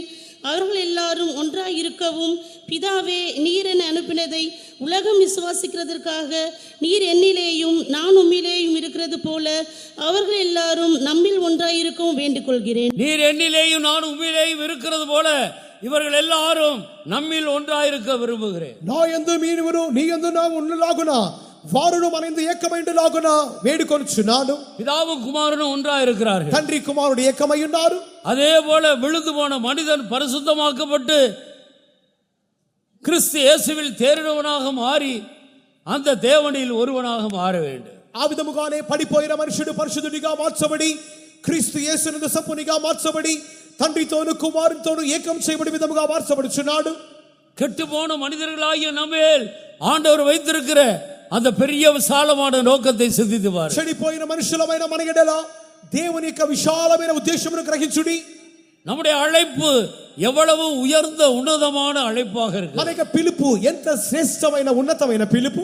ஒரு ஜீரோவை ஹீரோவாக மாற்றுகிற அழைப்பு. ఒక జీరోను హీరోగా మార్చే పిలుపు. நாம் ஏகமாய் கெட்டு போன மனிதர்கள், మనమందరము ఏకముగా చెడిపోతిమి. முற்றிலும் தேறின தெய்வத்தை போல நம்மை மாற்றி அவரில் ஒருவராக கொண்டு வந்து நம்மை இணைக்கிறார். సంపూర్ణముగా మార్చబడినటువంటి దేవుని యందలి మనల్ని కూడా ఏకముగా మార్చు నిమిత్తమై పిలిచి ఉన్నాడు. இந்த ஒன்றுக்காகத்தான் கர்த்தர் என்னை அழைத்திருக்கிறார் என்று எத்தனை பேர் விசுவாசிக்கிறீர்கள்? ఈ ఒకే ఒక కార్యము నిమిత్తముగా దేవుడు నన్ను పిలిచినాడని ఎంతమంది గ్రహించి విశ్వసించుచున్నారు? எல்லா தேவனுடைய ஊழியர்களும் எல்லா தேவனுடைய பிள்ளைகளும் இந்த இடத்தில் நாம் மிகவும் கவனம் உள்ளவர்களாக காணப்படுகிறோம். దైవ సేవకులందరూ విశ్వాసులైన దేవుని బిడ్డలందరూ ఇక్కడ మనకు ఏకాగ్రతను ఒకే ఒక కార్యం మీద ఉంచుదాం. நம்மை ஒரு ஐஸ்வர்யவானாக மாற்றும்படி இந்த சத்தியத்துக்குள் கர்த்தர் நம்மை கொண்டு வரவில்லை. మనల్ని ఒక ధనవంతునిగా మార్చు నిమిత్తమై ఈ సత్యంలోనికి దేవుడు తీసుకొని రాలేదు. தேவனே இல்லை என்று சொல்லுகிற எத்தனையோ பேர் பெரிய பெரிய ஐஸ்வர்யவான்களாக இருக்கிறார்கள். దేవుడే లేడని చెప్పినటువంటి ఎంతో మంది వ్యక్తులు గొప్ప ధనవంతులుగా కనబడుచున్నారు. ஒரு ஐஸ்வர்யவானாக மாறுவதற்காக நாம் இயேசுவை ஏற்றுக்கொள்ள வேண்டிய அவசியமே இல்லை. ఒక ధనవంతునిగా మార్చబడిన నిమిత్తముగా యేసును అంగీకరించే అవసరం లేదే. கர்த்தருக்கு ஸ்தோத்திரம். దేవునికి స్తోత్రం. நம்மை திருத்துவ தேவனில் ஒருவராக மாற்றும்படி கர்த்தர் அழைத்திருக்கிறார். త్రిత్వ దేవునిలో ఒకనిగా మార్చు నిమిత్తముగానే దేవుడు మనల్ని పిలిచి ఉన్నాడు. இதற்காகவே என் ஆண்டவர் என்னை அழைத்திருக்கிறார். ఇందు నిమిత్తముగానే నా దేవుడు నన్ను పిలిచి ఉన్నాడు. இப்போது எத்தனை பேர் தங்களுடைய அழைப்பை குறித்து மனக்கண்கள் பிரகாசிக்கப்பட்டவர்களாய் காணப்படுகிறோம்? ఎంతమంది తమ పిలుపును గురించి ఇప్పుడు తమ మనోనేత్రములు తెరవబడిన వారిగా ఉన్నారు? நான் இந்த பூமியிலே ஒரு தரித்திரனாக இருந்தால் பரவாயில்லை, ఈ భూమి మీద నేను ఒక దరిద్రునిగా ఉన్నా కూడా పర్వాలేదు, படிக்காத ஒரு பேதையா இருந்தால் பரவாயில்லை, చదవని పామరునిగా ఉన్నప్పటికీ పర్వాలేదు, சாதாரண ஒரு மனிதனா இருந்தால் பரவாயில்லை, సర్వ సాధారణమైన మనుషునిగా ఉన్నా పర్వాలేదు, ஒரு திறமை இல்லாவிட்டாலும் பரவாயில்லை, ఏ సామర్థ్యము నాకు లేకపోయినా పర్వాలేదు, ஆனால் ஒரு பரிசுத்தவானாய் நான் மாற வேண்டும். కానీ ఒక పరిశుద్ధునిగా నేను మారాలి. அந்த ஒன்றுக்காகத்தான் கர்த்தர் என்னை அழைத்திருக்கிறார். ఆ ఒక్క కార్యము కొరకే దేవుడు నన్ను పిలిచి ఉన్నాడు. எத்தனை பேர் இந்த விஷயத்தில் தங்களுடைய மனதை பிரகாசத்துக்குள்ள கொண்டு வந்திருக்கிறோம்? ఎంతమంది తమ యొక్క మనసును దేవుని వెలుగులోనికి తెచ్చి ఉన్నారు? என் ஆண்டவர் என்னை அழைத்தது அவரை போல என்னை பரிசுத்தவானாய் மாற்றுவதற்காக. నా దేవుడు నన్ను పిలిచినది నన్ను తన వలె పరిశుద్ధునిగా మార్చు నిమిత్తమే. அந்த அடிப்படையில் தான் சகல ஆசீர்வாதங்களையும் ஆண்டவர் நமக்கு தருகிறார். దాని ఆధారముగానే సమస్త ఆశీర్వాదములు దేవుడు దయచేసినాడు. பரிசுத்தத்தின் பக்கம் கொஞ்சம் கூட கவனம் செலுத்தாமல் முழுவதும் அசுத்தனாய் ஜீவிக்க ஒப்பு கொடுத்தாலும் சாத்தான் நம்மை ஆசீர்வதிப்பார். పరిశుద్ధతను గూర్చి ఎట్టి ఏకాగ్రత శ్రద్ధ కొంచెం కూడా చెల్లించకుండా సమస్తమును అపవిత్రమైన కార్యముల గురించి ధ్యాస చెల్లించు వారముగా ఉన్నప్పటికీ కూడా అపవాది మనల్ని ఆస్వాదించును. கர்த்தருக்கு ஸ்தோத்திரம். దేవునికి స్తోత్రం. நீங்கள் யோபுவின் புஸ்தகம் 21 அதிகாரத்தை எடுத்து வாசித்து பாருங்கள். యోబు 21వ అధ్యాయం నందు அங்கே துன்மார்க்கரை குறித்து படிக்கிறோம். అక్కడ దుర్మార్గుని చదువుచున్నాం. அவன் துன்மார்க்கன், వాడు దుష్టుడు. ஆனால் தேவனுடைய மிலாறு அவன் மேல் படுகிறதே இல்லை. దేవుని యొక్క కొరడ, దేవుని యొక్క దండము వాని మీద పడుటలేదు. தேவன் அவனை சிக்ஷிக்கிறதே இல்லை. దేవుడు వాని శిక్షించుటలేదు. அவன் ஒரு காட்டு முள்ளு செடியை போல வளருகிறான். వాడు ఒక అడవి చెట్టు వలె ఎదుగుచున్నాడు. அவன் பிள்ளைகள் மந்தையாக புறப்பட்டு போகிறார்கள். వాని పిల్లలైతే మందలుగా వెలుచున్నారు. கர்த்தருக்கு ஸ்தோத்திரம். దేవునికి స్తోత్రం. அவன் செழித்து இந்த பூமியில வளருகிறான். వాడైతే ఇక భూమిలో అభివృద్ధి నొందుచున్నాడు. அவன் நினைக்கிற காரியம் எல்லாவற்றையும் அவன் செய்கிறான். వాళ్ళు అనుకొనిచున్న కార్యములని చేయుచున్నారు. அவனை தடுப்பார் ஒருவரும் இல்லை. వారిని అడ్డగించు వారు ఎవరు లేరు. ஆனால் அவனுடைய முடிவை கவனித்து பாருங்கள். కానీ వారి ముగింపు గమనించండి. క్షణப்பொழுதிலே அவன் பாதாளத்தில் இறங்கி விடு. వారు క్షణవంతులో పాతాళములో దిగుచున్నారు. அதன் பிறகு அவனை பற்றிய சரித்திரம் இல்லை. అటు తర్వాత వారి చరిత్ర ఏమీ లేదే. அவன் நித்திய அக்கினிக்குள்ளாக போய்விடு. వారు నిత్య అగ్నిలోనికి వెలుచున్నారు. இதுதான் தேவன் இல்லாமல் இந்த பூமியிலே ஜீவிக்கிற ஒரு ஐஸ்வர்யவானுடைய முடிவு. దేవుడు లేనటువంటి ఒక ధనవంతుని ముగింపు ఈ భూమి మీద ఇదే. மறுபடியும் ஆண்டவர் சொன்னார், ஐஸ்வர்யவானாக விரும்பாதே. అందుకరికి దేవుడు చెప్పుచున్నాడు, ధనవంతునిగా మార కోరవద్దు. அதே நேரத்தில் தேவன் எத்தனை பேரை ஐஸ்வர்யவானாக மாற்றி இருக்கிறார். కానీ అదే సందర్భంలో దేవుడు ఎంతో మందిని ధనవంతులుగా మార్చి ఉన్నాడు. யோபு ஊத்ஸ் தேசத்திலே ஒரு பெரிய ஐஸ்வர்யவான். యోబు ఊజు దేశంలో ఒక గొప్ప ఐశ్వర్యవంతుడు. அவனை ஐஸ்வர்யவானாக்குறது யார் என்று சாத்தான் சாட்சி கொடுக்கிறார். వారిని యోబును ఐశ్వర్యవంతునిగా మార్చింది ఎవరని అపవాదే సాక్షి చెప్పుచున్నాడు. நீர் அவனை ஆசீர்வதித்தீர், నీవు అతని ఆశీర్వదించి அவருடைய சம்பத்து தேசத்தில் பெருகிற்று. వాని ధనము దేశములో విస్తరించెను.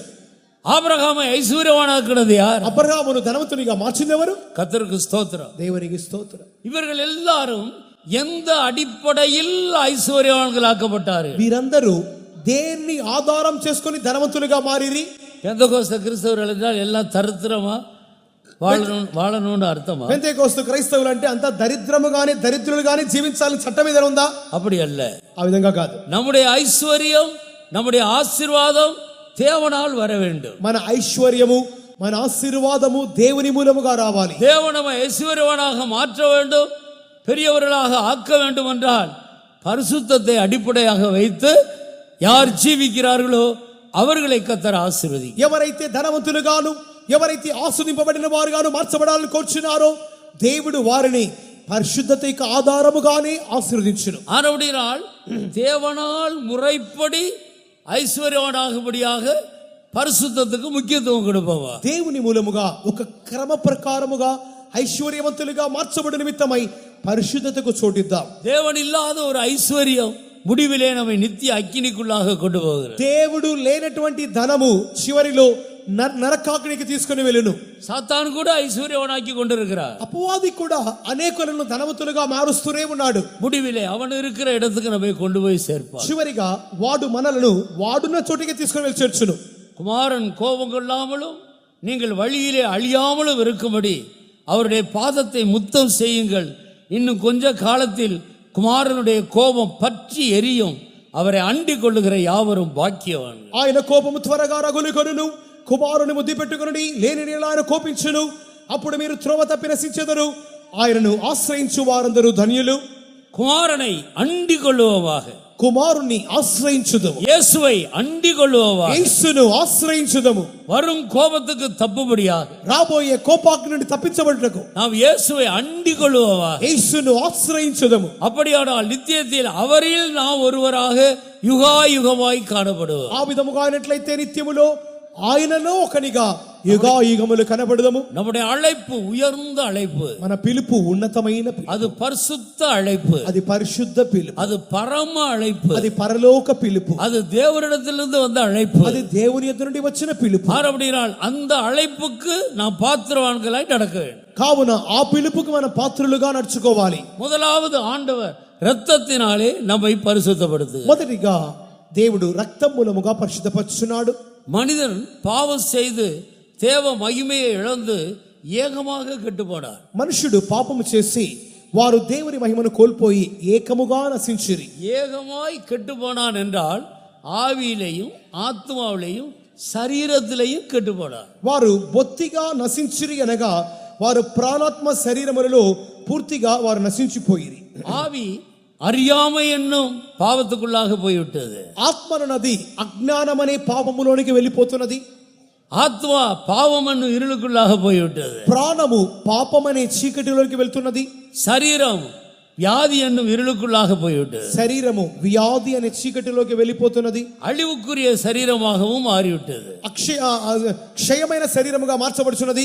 இப்படி மனிதன் எல்லா விதத்திலையும் கெட்டு போனார். ఈ రీతిగా మనుష్యుడు అన్ని విధాలుగా చెడిపోయాడు. இப்படி முழுதும் கெட்டு போன மனிதனை ஆண்டவர் முற்றிலும் தேர்ந்த ஒரு பரிசுத்தவானாய் மாற்றும்படி அவர் தன்னுடைய இரத்தத்தை சிந்தினார். ఈ విధముగా బొత్తిగా చెడిపోయిన ఒక మనుషుని సంపూర్ణిగా మార్చు నిమిత్తముగాని యేసు తన రక్తమును కార్చి ఉన్నాడు. யாரெல்லாம் நான் பாவி என்று ஒத்துக்கொள்ளுகிறார்களோ, ఎవరైతే నేను పాపి అని ఒప్పుకొంచున్నారో அவர்கள் எல்லாருடைய பாவங்களையும் அறிக்கை இடும்போது இயேசுவின் இரத்தம் சகல பாவங்களை நீக்கி ஒரு மனிதனை சுத்திகரிக்கிறது. వారు తమ యొక్క పాపములను విడవకుండా ఒప్పుకోలు చేసినప్పుడు యేసు రక్తం సమస్త మనుషులను శుద్ధీకరించి నీతిమంతులుగా చేయును. 1 யோவான் 1:7 9 வாசி. మొదటి యోహాను 1:7 9.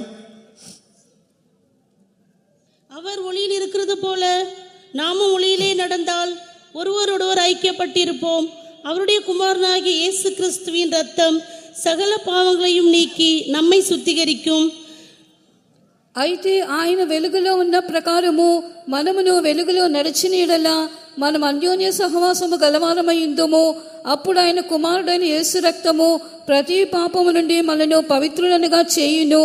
మన పాపములను మనం ఒప్పుకొని యెడల ఆయన నమ్మదగిన వాడును నీతిమంతుడును గనుక ఆయన మన పాపములను క్షమించి సమస్త దుర్నీతి నుండి మనను పవిత్రులనుగా చేయును. நம்முடைய பாவங்களை நாம் அறிக்கையிட்டால் பாவங்களை நமக்கு மன்னித்து எல்லா அநியாயத்தையும் நீக்கி நம்மை சுத்திகரிப்பதற்கு அவர் உண்மையும் நீதியுள்ளவருமாய் அல்லேலூயா. ஒரு மனிதன் தன்னுடைய பாவங்களை அறிக்கையிட்டு ஆண்டவராகிய இயேசுவிடத்தில் தன்னுடைய பாவங்களை அறிக்கையிடும்போது பாவங்களை மன்னித்து எல்லா அநியாயத்தை நீக்கி அந்த மனிதனை தன்னுடைய இரத்தத்தினாலே சுத்திகரிக்க அவர் உண்மையும் நீதி உள்ளவராக இருக்கிறார். ఒక మనుషుడు తన యొక్క పాపములన్నిటిని ప్రభు యేసుక్రీస్తు యందు ఒప్పుకోలు చేసినట్లయితే ఆ విధముగా ఒప్పుకోలు చేయబడిన పాపములను ఆయన క్షమించి వారిని సమస్త దుర్నీతి నుండి వారిని కడిగి పవిత్రులుగా చేయ నిమిత్తమై ఆయన నమ్మదగిన వాడును నీతిమంతుడు. இங்கேதான் பரிசுத்தத்தின் வேலை முதலாவது துவங்குகிறது. ఇక్కడే పరిశుద్ధత క్రియ మొదటిగా ప్రారంభించబడుచున్నది. பரிசுத்தத்தின் அடிப்படையில் தான் தேவன் மனிதனை ஆசீர்வதிக்கிறார். పరిశుద్ధతను ఆధారం చేసుకొని దేవుడు కూడా మనుషుని ఆశీర్వదించున్నాడు. நீங்கள் இங்கேயும் பலர் வியாதியில சுகத்தை தேடி வந்திருக்க கூடும். ఒకవేళ మన మధ్యలో కూడా అనేకులు వ్యాధిలోని స్వస్థతను వెతికి వచ్చి ఉండవచ్చు. உங்களுடைய பிள்ளைகளுக்கு நல்ல திருமணம் நடக்க வேண்டும் என்று విరిపి ఇంకే வந்து జెబికి வந்திருக்க கூடும். మీ పిల్లలకు ఒక మంచి వివాహం జరగాలనే ఒక ఆకాంక్షతో ఆ యొక్క ప్రార్థన అభిలాషతో ఇక్కడికి వచ్చి ఉండవచ్చును. உங்களுடைய தொழில் ஆசீர்வாதமா இருக்க வேண்டும் என்று நீங்கள் விரும்பி வந்திருக்க கூடும். మీ వృత్తి ఆశీర్వదింపబడాలని కోరి ఇక్కడికి వచ్చి ఉండవచ్చును. நீங்கள் எந்த நோக்கத்தோடு வந்திருந்தாலும் சரி, பரிசுத்தத்தின் அடிப்படையில் தான் தேவன் ஆசீர்வதிக்கிறார். మీరు ఎట్టి ఆశీర్వాదమును వెతికి వచ్చినప్పటికీ పరిశుద్ధతకు ఆధారముగానే ఆయన ఆశీర్వదించును. நம்முடைய பாவங்களை நாம் அறிக்கையிட்டால், మన పాపములు ఒప్పుకోలు చేసినట్లయితే, பாவங்களை மன்னித்து పాపములు క్షమించి எல்லா அநியாயத்தையும் நீக்கி సమస్త దుర్నీతి నుండి క్షమించి நம்மை சுத்திகரிக்க அவர் உண்மையும் நீதியும் உள்ளவராக இருக்கிறார். మనల్ని శుద్ధీకరించుటకు ఆయన నమ్మదగిన వాడును నీతిమంతుడు. ஆனபடியால் இப்படிப்பட்ட நன்மைகளை நீங்கள் முதலாவது ஆண்டவரிடத்தில் கேட்காமல் என் பாவங்களை மன்னியும் என்று கேட்போமா. కావున ఇట్టి ఇతర మేలులను మాత్రమే మొదటిగా వెతుకువారముగా కాక మొదటిగా దేవా నా పాపమును క్షమించుమని అడుగుని. ஆண்டவரே நான் பாவி, என் பாவங்களை மன்னியும். దేవా నేను పాపిని, నా పాపములు క్షమించుము. இன்னென்ன விதங்களில் நான் பாவம் செய்திருக்கிறேன், పలానా రీతిగా నేను పాపము చేశాను, என்னுடைய பாவங்களை எல்லாம் நீர் மன்னியும். నా పాపములన్నీ క్షమించుము. ஆண்டவர் ஒரு பாவியை வெறுக்கிறவர் அல்ல. మన దేవుడు పాపులను ద్వేషించువాడు కాదు. அவர் பாவங்களைத்தான் வெறுக்கிறார், பாவியை நேசிக்கிறார். ఆయన పాపములను మాత్రమే ద్వేషించును, పాపులను ఆయన ప్రేమించును. என்னிடத்தில் வருகிற ஒருவரையும் நான் புறமே தள்ளுவதில்லை. నా యొద్దకు వచ్చు వాణ్ణి ఏనాడును త్రోసివేయను. நீ எவ்வளவு பெரிய பாவத்தோடு வந்தாலும் சரி, నీవు ఎంత పెద్ద పాపముతో వచ్చినప్పటికీ, எவ்வளவு அதிகமான பாவத்தோடு வந்தாலும் சரி, ఎంత అధికమైన పాపంతో వచ్చినప్పటికీ அவரிடத்தில் நீ வருவாயானால் உன்னை புறம்பே தள்ளுவதே இல்லை. ఆయన దగ్గరికి వచ్చినట్లయితే నిన్ను బయటికి త్రోసివేయడు. ஆனால் நம்முடைய பாவங்களை நான் ஒத்துக்கொள்ள வேண்டும். కానీ మన పాపములు ఒప్పుకోవాలి, நம்முடைய பாவங்களை அறிக்கையிட మన வேண்டும். పాపములు ఒప్పుకోలు చేయాలి. அப்போது ஆண்டவர் மன்னிப்பார். అప్పుడే దేవుడు క్షమించును. பரிசுத்த தேவன் இயேசு என்ற நாமத்தில் இந்த பூமியில் வந்து சிலுவையில் மரிக்க வேண்டிய காரணம் என்ன? పరిశుద్ధ దేవుడు యేసు అను నామములో ఈ భూమి మీదకి వచ్చి ఆయన మనుషుల నిమిత్తమై సిలువలో మరణించవలసిన కారణమేమి? முழு உலகத்தாருடைய பாவங்களையும் அவர் சுமந்து கொண்டார். సర్వలోక మానవాళి పాపములన్నీ ఆయన తన మీద మోసుకొనెను. யோவான் ஸ்நானகன் அவரை குறித்து சாட்சி கொடுக்கும் போது, బాప్తిసమిచ్చి యోహాను ఆయన గురించి సాక్ష్యం చెప్పుచున్నప్పుడు, இதோ உலகத்தின் பாவங்களை சுமந்து தீர்க்கிற தேவ ஆட்டுக்குட்டி என்று சொன்னார். ఇదో లోక పాప భారమును మోసుకొని పోవచ్చున్న దేవుని గొర్రెపిల్ల. முழு உலகத்தில் உள்ள எல்லா மனிதர்களுடைய பாவங்களையும் இயேசு சிலுவையில் சுமந்து தீர்த்தார். సర్వ లోక మానవాళి యొక్క పాపములను యేసు తన మీద మోసుకొని వహించి తీర్చెను. எந்த வித்தியாசம் இல்லாமல் எல்லா மனிதர்களுடைய பாவங்களை சுமந்தார். ఎటువంటి భేదము లేకుండా ప్రతి మానవులే పాపములు తన మీద మోసుకొనెను. இதை விசுவாசிக்க முடியுமா? దీన్ని మీరు నమ్మగలరా? இயேசு என் பாவங்களை சுமந்தார் என்று எத்தனை பேர் விசுவாசிக்கிறீர்கள்? యేసు నా పాపములు మోసుకొని నాడు ఎంతమంది నమ్మగలరు? அப்படியானால் இப்பொழுதே என்னென்ன பாவங்கள் இருக்கிறதோ அதை கர்த்தராகிய இயேசுவினிடத்தில் அறிக்கையிடுங்கள். ఆ విధముగా అయినట్లయితే ఇప్పుడే మీలో ఎట్టి పాపములు కలవో ఉన్న ఫలముగానే యేసు యందు ఒప్పుకోలు చేయుడి. உன் பாவத்தின் அளவு எவ்வளவு என்று ஆண்டவர் பார்க்கிறதில்லை. నీ పాపము యొక్క పరిమాణం ఎంత అని దేవుడు చూచుటలేదు. உன் பாவம் எவ்வளவு பெரியது என்று பார்க்கிறதில்லை. నీ పాపం ఎంత పెద్దదని యేసు చూచుటలేదు. நான் பாவி என்று ஒத்துக்கொண்டு பாவங்களை அறிக்கை இடும்போது ஆண்டவர் மன்னிக்கிறார். నేను పాపి అని చెప్పి ఒప్పుకోలు చేసి మన పాపమును ఒప్పుకోలు చేసినప్పుడు మాత్రమే ఆయన క్షమించును. இந்த அடிப்படையில தான் வியாதியையும் சுகமாக்குகிறார். దీన్ని ఆధారం చేసుకొని నీ వ్యాధి బాగుగును. இந்த அடிப்படையில தான் நம்முடைய கையின் கிரியைகளை ஆசீர்வதிக்கிறார். దీన్ని ఆధారం చేసుకొని మన చేతి క్రియలను కష్టార్జితమును ఆస్వాదించును. ஒரு நிமிடம் நம்முடைய முழங்கால்களை முடக்கி கண்களை மூடி நம்முடைய பாவங்களை ఆండవరిడத்தில் அறிக்கையிடுவோமா? ఒక్క నిమిషం మోకరించి మోకాల మీద నిలబడి మన పాపములను ప్రభు యేసుక్రీస్తు ఒప్పుకోలు చేద్దామా? நான் பாவி என்று உணர்கிற ஒவ்வொருவரும் நம்முடைய பாவங்களை அறிக்கையிடுவோமா? నేను పాపి అని గ్రహింపు పొందిన ప్రతి వారును మన పాపములను ఒప్పుకోలు చేద్దామా? இன்றைக்கு அறிக்கையிட்டால் இன்னும் ஒரு வாரம் பொறுத்து நம்முடைய பாவங்களை மன்னிக்கிறவர் அல்ல.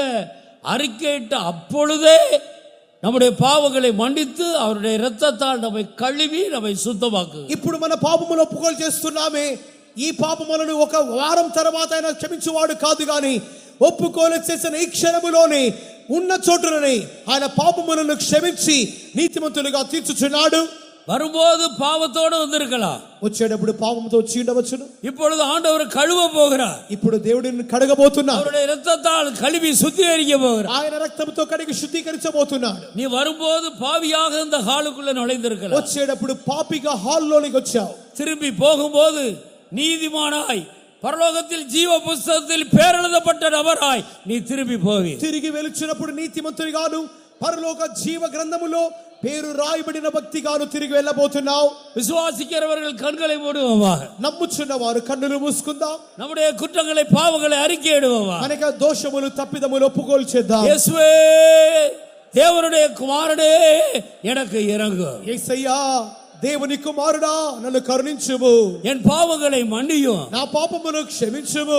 என் பாவங்களை நீர் சுமந்தீர் என்று விசுவாசிக்கிறேன். నా పాపములు మీరు మోసుకొని నా నమ్ముచున్నాను. எல்லா அநியாயத்தை என்னை விட்டு நீக்கும், నా సమస్త దుర్నీతిని నాతో తొలగించుము. என்னை உடைய இரத்தத்தால் கழுவும். నన్ను మీ రక్తముతో కడుగుము. நீர் கழுவும் போது நான் சுத்தமாவே. మీరు కడిగినప్పుడు నేను శుద్ధునిగా మారుదును. வாயை திறந்து குற்றங்களை அறிக்கையிடுங்க. నోరు తెరిచి మీ కుటుంబ దోషములు ఒప్పుకోలు చేయండి. இன்னொரு நாளைக்கல்ல, இப்பொழுதே உன்னுடைய பெயர் ஜீவ புஸ்தகத்திலே எழுதப்படும். వేరొక దినమందు కాదు గాని ఈ దినమందే నీ పేరు జీవ గ్రంథములో రాయబడుచున్నది. இப்பொழுதே நீதிமான் என்ற ஒரு புதிய பெயரை கர்த்தர் உனக்கு கொடுக்கிறார். ఇప్పుడే నీతిమంతుడు అనే ఒక క్రొత్త పేరు నీకు ఇవ్వబడుచున్నది. இயேசுவின் ரத்தம் இன்றைக்கும் ஜீவனுள்ள ரத்தம். అవును, యేసు రక్తం ఈనాటికి నీ జీవము కలిగిన రక్తం. உண்மையாய் நான் பாவி என்று ஒத்துக்கொள்ளுகிறவர்கள் மேல் அந்த ரத்தம் அவர்கள் மேல் சொரிந்து கொண்டே இருக்கிறது. యథార్థముగా నేను పాపి నేను ఒప్పుకొనుచున్న ప్రతి వారి మీద యేసు రక్తము ధారధారగా కుమ్మరింపబడుచున్నది. கர்த்தர் உன்னை கழுவுகிறார். యేసు నిన్ను కడుగుచున్నాడు. இயேசுவின் ரத்தம் உன்னை கழுவுகிறது. యేసు రక్తము నిన్ను కడుగుచున్నది.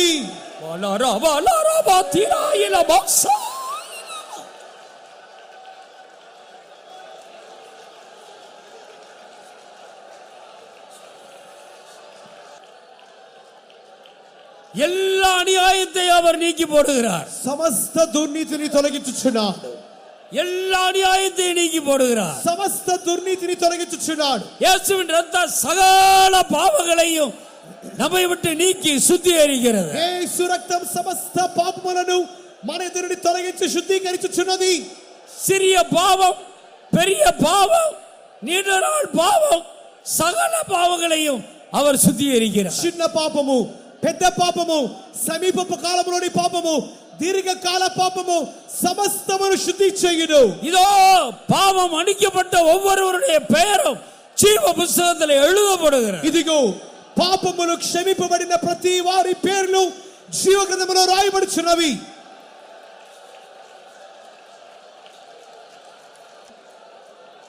ஹல்லேலூயா. హల్లెలూయా. அருமையான தேவனுடைய பிள்ளையே, ప్రియమైన దేవుని బిడ్డ, இனி நீ பாவி அல்ல. ఇక మీదట నీవు పాపి కాదు. கர்த்தர் உன் பாவத்தை உன்னை விட்டு நீக்கி விட்டார். నీ పాపమును దేవుడు నీ నుండి తొలగించి ఉన్నాడు. சந்தேகப்படாதே, సందేహపడవద్దు, சந்தேகப்படாதே. సందేహపడవద్దు. இயேசு உன் பாவங்களை உன்னை விட்டு நீக்கி விட்டார். యేసు నీ పాపములు ఇతను క్షమించి ఉన్నాడు. அவருடைய ரத்தம் பாவங்கள் அற உன்னை கழுவி விட்டது. నీ పాపముల నుండి ఆ రక్తము పూర్తిగా కడిగి ఉన్నది. உன்னுடைய பெயர் ஜீவ புஸ்தகத்தில் எழுதப்பட்டாயிற்று. నీ పేరు జీవ గ్రంథములో రాయబడినది. இப்போது நீதிமான் என்ற ஒரு பெயரை கர்த்தர் உனக்கு கொடுக்கிறார். ఇప్పుడైతే నీకు నీతిమంతుడు అనే పేరు ఇవ్వబడుచున్నది. விசுவாச கண்ணை திறந்து பாருங்கள். విశ్వాస కన్నులు తెరిచి చూడండి. அநேகருடைய நெற்றியிலே இயேசுவின் நாமம், அந்த பரிசுத்த நாமம் எழுதப்பட்டிருக்கிறது. అనేకుల యొక్క నోసట యేసు నామము పరిశుద్ధ నామము లిఖింపబడినది. இவர்கள் என் நாமம் தரிக்கப்பட்ட என் ஜனங்கள் என்று ஆண்டவர் இவ்வளவு நாட்கள் உன்னை பாவத்திலே கட்டி வைத்த சாத்தானை பார்த்து சொல்லுகிறார். ఇంతకాలము నిన్ను పాపములో బంధించిన సాతాను చూచి ప్రభు సెలవిస్తున్నాడు, వీరు నా నామము ధరించిన నా జనులు. சாத்தானே, இவர்கள் என் நாமம் தரிக்கப்பட்ட என் ஜனங்கள். అపవాది, వీరు నా నామము ధరింపబడిన నా జనులు. இவர்கள் என் ஜனங்கள். వీరు నా జనులు. இவர்கள் என் ஜனங்கள். వీరు నా జనులు. ஹல்லேலூயா. హల్లెలూయా.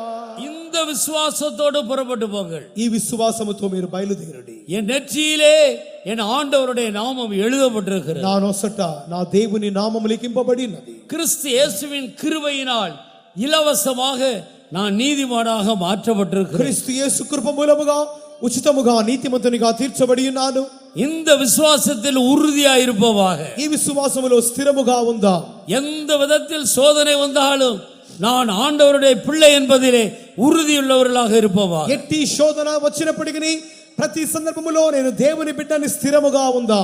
இப்படித்தான் ஒரு மனிதனுக்குள்ளே பரிசுத்தத்தின் வேலையை ஆண்டவர் துவக்குகிறார். ఈ రీతిగా ఒక్కొక్కరిలో దేవుడు పరిశుద్ధత క్రియను ప్రారంభించుచున్నాడు. இரண்டாவதாக ஆண்டவருடைய வசனத்தினாலே நம்மை பரிசுத்தப்படுத்துகிறார். రెండవదిగా దేవుడు తన యొక్క వాక్య మూలముగా పరిశుద్ధపరచుచున్నాడు. இப்பொழுது நான் சொன்ன உபதேசத்தினாலே நீங்கள் பரிசுத்தமானீர்கள். ఇప్పుడు నేను చెప్పినటువంటి వాక్య మూలముగా మీరు పరిశుద్ధులై ఉన్నారు.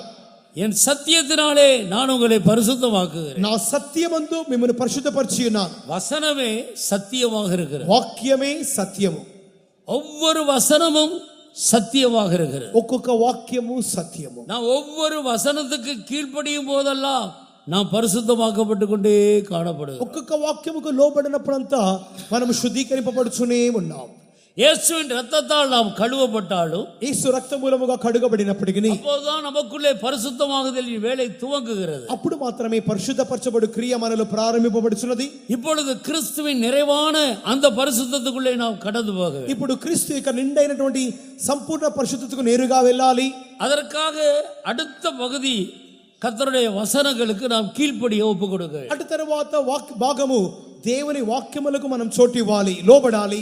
வானம் எனக்கு சிங்காசனம், ఆకాశము నాకు సింహాసనం, பூமி எனக்கு பாதபடி. భూమి నా పాదపీఠం. நீங்கள் எனக்கு எப்படிப்பட்ட ஆலயத்தை கட்ட முடியும்? మీరు నాకు ఎట్టి ఆలయమును కట్టుదురు. என் வசனத்துக்கு நடுங்குகிறவர்களையே நான் நோக்கி பார்ப்பேன். నా వాక్యము వైపు, నా వాక్యముకు వణుకు వారనే తేరి చూచున్నాను. கர்த்தருடைய வசனங்களுக்கு எந்த மனிதன் நடுங்கி ஒவ்வொரு வசனத்துக்கு கீழ்ப்படுகிறானோ அவனுக்குள்ளே பரிசுத்தமாகுதலின் வேலையை ஆண்டவர் இன்னும் தீவிரமாக செய்கிறார். దేవుని బిడ్డ దేవుని వాక్యముకు ఎంతగా వణుకుచు ఆ యొక్క వాక్యముకు లోబడి క్రియ చేయుచున్నాడో అంతగానే దేవుని యొక్క క్రియ అతనిలో జరిపింపబడును. முதல் நூற்றாண்டு காலத்தில் பாவம் மன்னிக்கப்பட்ட ஏறக்குறைய 3000 ஜனங்கள் நாங்கள் என்ன செய்ய வேண்டும் என்று வந்து கேட்டு பேதுரு அப்போஸ்தலன் மூலமாய் దేవుடைய వసనத்துக்கு కీழ்పడింది జ్ఞానస్నానం పెట్టారు. మొదటి శతాబ్దములో రక్షణ పొందినటువంటి 3000 మంది జనాంగము వారు తాము ఏం చేయాలని పేతురును కడవ అపోస్తలులను అడిగి వారి సూచనల ప్రకారంగా సంఘములోనికి వచ్చి చేరిరి. பாவ மன்னிப்பு பெற்றவர்கள் அடுத்த பகுதியாக கர்த்தருடைய வசனத்துக்கு கீழ்ப்படிந்து முழுக்கு ஞானஸ்நானம் பெற்றுக்கொள்ள வேண்டும். పాపక్షమాపణ పొందిన వారు తర్వాత మెట్టుగా వారు ముంచట నీటి బాప్తిసం పొందాలి. ஒவ்வொரு நாளும் இரவும் பகலும் கர்த்தருடைய வசனங்களை வாசித்து வாசித்து தியானித்து வசனம் என்ன சொல்லுகிறதோ அதற்கு அப்படியே கீழ்ப்படிய வேண்டும். రాత్రింబగళ్ళు దేవుని యొక్క వాక్యమును చదివి చదివి ధ్యానించి ఆ యొక్క వాక్యం ఏం చెప్పుచున్నదో దాని ప్రకారముగానే క్రియ చేయు వారముగా ఉండాలి. கர்த்தருடைய வேதத்தில் பிரியமாய் இருந்து இரவும் பகலும் அவருடைய வேதத்தில் தியானமாய் இருக்கிற மனிதன் பாக்கியவான். యెహోవా ధర్మశాస్త్రమును ఆనందించు దివారాత్రము దాన్ని ధ్యానించువాడు ధన్యుడు. ஆனபடியால் கர்த்தருடைய வசனங்களை வாசியுங்கள். కావున దేవుని వాక్యములు చదువుడి. வாசிக்க தெரியாதவர்கள் ஆடியோ பைபிள் மூலமாக கேளுங்கள். చదువుట రాని వారు ఆడియో బైబిల్ మూలముగా వాక్యములు వినుడి. மற்றவர்களை வாசிக்க சொல்லி வேத வசனங்களை கேளுங்கள். ఇతరులు మీ కొరకు చదివించుకొని వినుడి. கேட்கத்தான் நமக்குள்ள விசுவாசம் பெருகும். వినుట మూలముగా మన విశ్వాసం పెరుగును. ஆனபடியால் இன்றைக்கு வேத வசனங்களை அதிகமாய் வாசிக்கிறவர்கள் மிக குறைவாக இருக்கிறார். ఇక దినాలలో వేద పరిశుద్ధ గ్రంథ వాక్యం చదువు వారు చాలా తక్కువగా ఉన్నారు. தாவீது ஆசீர்வதிக்கப்பட காரணம் என்ன? దావీదు ఆశీర్వదింపబడ్డ కారణమేమి? ஆடுகளை மேய்த்து கொண்டிருந்த ஒரு மனிதன் గొర్రెలు మేపేవాడు. ராஜாவாக உயர்த்தப்பட காரணம் என்ன? రాజుగా ఇచ్చింపబడే కారణమేమి? இரவும் பகலும் கர்த்தருடைய வேதத்தை தியானித்து அதற்கு கீழ்ப்படிந்தார். రాత్రింబగళ్ళు దేవుని యొక్క వాక్యం చదివి దానికి ధ్యానించి లోబడి ఉన్నాడు. அநேகம் ஆயிரம் பொன் வெள்ளியை பார்க்கிலும் நீர் விளம்பின வேதமே எனக்கு நலம் என்று சொன்னார். విస్తారమైన వెండి ధనముల కంటే నీవు చెప్పినటువంటి వాక్యమే నాకు శ్రేష్టమని చెప్పుచున్నాడు. அது தேனிலும் தெளிதேனிலும் மதுரமாக இருக்கிறது என்று சொன்னார். అది తేనె కంటను జుంటి తేనెల ధార కంటను మధురమని చెప్పుచున్నాడు. யோபு ஊத்ஸ் தேசத்திலே ஒரு பெரிய ஐஸ்வர்யவானது எப்படி? యోబు ఊజు దేశంలో గొప్ప ఐశ్వర్యవంతుడిగా మారింది కారణమేమి? எனக்கு வேண்டிய ஆகாரத்தை பார்க்கிலும் நான் உடைய கற்பனைகளை கைக்கொள்ளுகிறேன் என்று சொன்னார். నాకు కావలసిన ఆహారము కంటే మీ యొక్క ఆజ్ఞలను కైకొందని చెప్పుచున్నాడు. ஒவ்வொரு நாள் அதிகாலையிலும் எழுப்பி தன்னுடைய பிள்ளைகளின் ஒவ்வொரு குடும்பத்திலேயும் ஒரு நாளைக்கு ஒரு குடும்பமாக 7 ஆண் பிள்ளைகள் வீட்டில் 7 நாளும் அதிகாலையில் சர்வாங்க தகன பலி செலுத்தி வருகிறது. ఒక్కొక్క దినమందు తెల్లవారుజామున ఆ యొక్క 7 మగ బిడ్డల యొక్క ఇంటిలో ఒక్కొక్క దినమందు ఒక్కొక్క వీటిలో తెల్లవారుజామందు వారి కొరకు సర్వాంగ దహన బలి చెల్లించి నేను ஒருவேளை என் பிள்ளைகள் இருதயத்தில் கூட கர்த்தரை தூஷித்திருக்க கூடும். ఒకవేళ నా బిడ్డలు తమ హృదయములో కూడా దేవుని దూషించి ఉండవచ్చును. கர்த்தருக்கு பிரியமில்லாமல் ஜீவித்திருக்க கூடும். దేవునికి ఇష్టం లేని జీవితం చేసి ఉండవచ్చును. ஆனபடியால் வெளிப்படையாக தெரியவில்லை. இருதயத்திலே கர்த்தருக்கு பிரியமில்லாமல் இருந்தால் யாருக்கு தெரியும்? బయటికి తెలియట్లేదు కానీ హృదయాంతరంగంలో దేవునికి ప్రియము లేకపోతే ఎవరికి తెలుసును? இருதயத்தை காண்கிறவர் கர்த்தர் தானே. మన దేవుడు హృదయం చూచువాడు కదా. ஆனபடியால் சர்வாங்க தகன பலி செலுத்தி வருகிறார். కావున సర్వాంగ దహన బలి చెల్లించెను. யோபு பரிசுத்த ஜீவியத்துக்கு எவ்வளவு முக்கியத்துவம் கொடுத்தார் என்று பாருங்கள். చూడండి యోబు పరిశుద్ధ జీవితంకి ఎంత ప్రాముఖ్యతనిచ్చెనో. எனக்கு சாப்பாட்டை விட ஆண்டவருடைய கற்பனைகளை நான் அதிகமாக கைக்கொள்ளுகிறேன். నా యొక్క ఆహారము కంటే దేవుని ఆజ్ఞలు కైకొనుటయే నాకు మేలు. யோபு 31ஆம் அதிகாரத்தை எடுத்து வாசித்தால் యోబు 31వ అధ్యాయం చదువుచున్నప్పుడు அந்த நாட்களிலேயே நான் கண்களோடு உடன்படிக்கை பண்ணி ஜீவித்தேன் என்று சொல்லுகிறார். ఆ దినములలోనే చెప్పుచున్నాడు నా కన్నులతో నిబంధన చేసుకొని జీవించుతుని. நான் அயலானுடைய வீட்டை எட்டி பார்த்ததில்லை. నేను పొరుగు వారింటి పక్కన చూచిందే లేదు.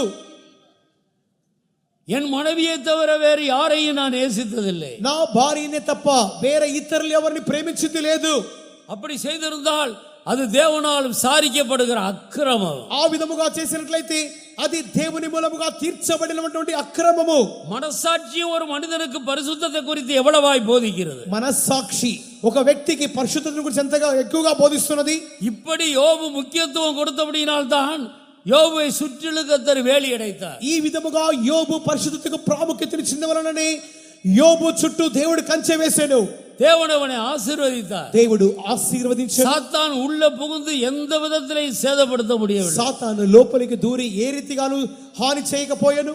அவனுடைய சம்பத்து பெருகிக் கொண்டே போயிற்று. అతని సంపద విస్తరించుచూనే ఉండేను. இதுதான் தேவனால் ஒரு மனிதன் உயர்த்தப்படுவதற்கான ரூட். ఇదే ఒక మనుషుడు దేవుని మూలముగా హెచ్చింపబడే దారి.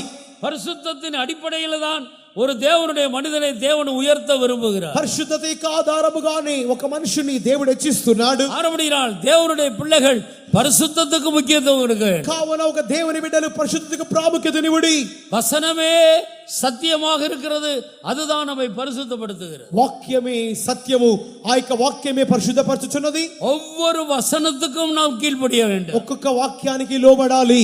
ஒவ்வொரு வசனத்துக்கும் நாம் நடுங்க வேண்டும். ఒక్కొక్క వాక్యానికి వనకాలి. எந்த அளவு வசனத்துக்கு கீழ்ப்படிந்து நம்மை சுத்திகரிக்கிறோமோ அந்த அளவுக்கு கர்த்தர் எல்லா விதத்திலையும் நம்மை ஆசீர்வதிக்கிறார். ఎంతగా వాక్యముకు లోబడి వణుకుచున్నామో అంతగా ఇక వాక్యం మూలముగా దేవుడు పరిశుద్ధపరచుచున్నాడు. சமீப காலத்தில் எனக்கு வந்த சோதனையை குறித்து நான் ஆண்டவருடைய சமூகத்தில் அதிகமாக சிந்தித்துக் கொண்டிருந்தேன். సమీప కాలములో నాకు వచ్చిన శోధనకరమైన మార్గములో దేవుని అత్యధికమైన నేను తలచుచూ ఉంటిని. எனக்கு தெரிய நான் தவறு செய்யவில்லை. నాకు తెలిసి నేను తప్పు చేయలేదే. எனக்கு ஏன் இப்படிப்பட்ட ஒரு போராட்ட கஷ்டம்? నాకెందుకు ఇటువంటి శోధన పోరాటం కష్టం? ஆண்டவர் என்னோடு மிக தெளிவாக மெல்லிய சத்தத்தில் என்னோடு பேசினார். దేవుడు చాలా తేటగా మెల్లని స్వరంతో నాతో మాట్లాడాను. நான் எத்தனையோ வருடங்கள் ஊழியம் செய்தாலும் இன்னும் எவ்வளவோ வசனத்துக்கு நடுங்கி பயப்பட வேண்டிய அவசியம் இருக்கிறது. ఎన్నో సంవత్సరాలుగా సేవ చేసినప్పటికీ ఇంకను ఎన్నో వాక్యాలకు లోబడి భయపడి వనకవలసిన స్థితి ఉన్నది. 37வது சங்கீதத்தின் மூலம் பேசினார். 37వ కీర్తన మూలముగా మాట్లాడాడు. நீ பொல்லாதவர்களை குறித்து எரிச்சல் அடையாதே, చెడ్డవారిని గురించి వ్యసనపడకము, நியாயக்கேடு செய்கிற மனிதன் மேல் பொறாமை கொள்ளாதே. దుష్కార్యములు చేయువారిని చూసి మత్సరపడకము. அவன் பொல்லாதவன் தான், వాడు చెడ్డవాడే, ஆனால் நீ பரலோகத்துக்கு போகிறாள். కానీ నీ పరలోకానికి వెళ్ళవలసిన వ్యక్తి. நீ சீயோனை நோக்கி பிரயாணம் பண்ணி கொண்டிருக்கிறாய். నీవు సియోనుకు వెళ్ళవలసిన వ్యక్తి. பொல்லாத மனிதர் மேல கூட உனக்கு எரிச்சல் வரக்கூடாது. దుష్టుల మీద కూడా నీకు మత్సరం రాకూడదు. என்னை சிலுவையிலே அநியாயமாய் அறைந்து கொண்டவர்கள் மேல் எனக்கு எரிச்சல் இல்லை. నన్ను సిలువలో అన్యాయముగా కొట్టి చంపిన వారి మీద నాకు మత్సరము లేదే. அவர்களை மன்னிக்கும்படி நான் பிதாவினிடத்தில் கேட்டுக்கொண்டேன். వారిని క్షమించమని చెప్పి తండ్రి యొద్ద వేడుకున్నాను కదా. தேவான் ஒரு நல்ல விசுவாசி. స్టెఫన్ ఒక మంచి విశ్వాసి. அவரை కల్లెறிந்து கொண்டார்கள். రాళ్లతో కూడా చంపారు. அவர் ஒரு தவறு செய்யவில்லை. ఏ తప్పు చేయలేదే. ஆனாலும் ஆண்டவரே இந்த குற்றத்தை அவர்கள் மேல் சுமத்த வேண்டாம் என்று சொன்னார். దేవా ఈ తప్పు వారి మీద మోపవద్దని చెప్పి ఉన్నాడు.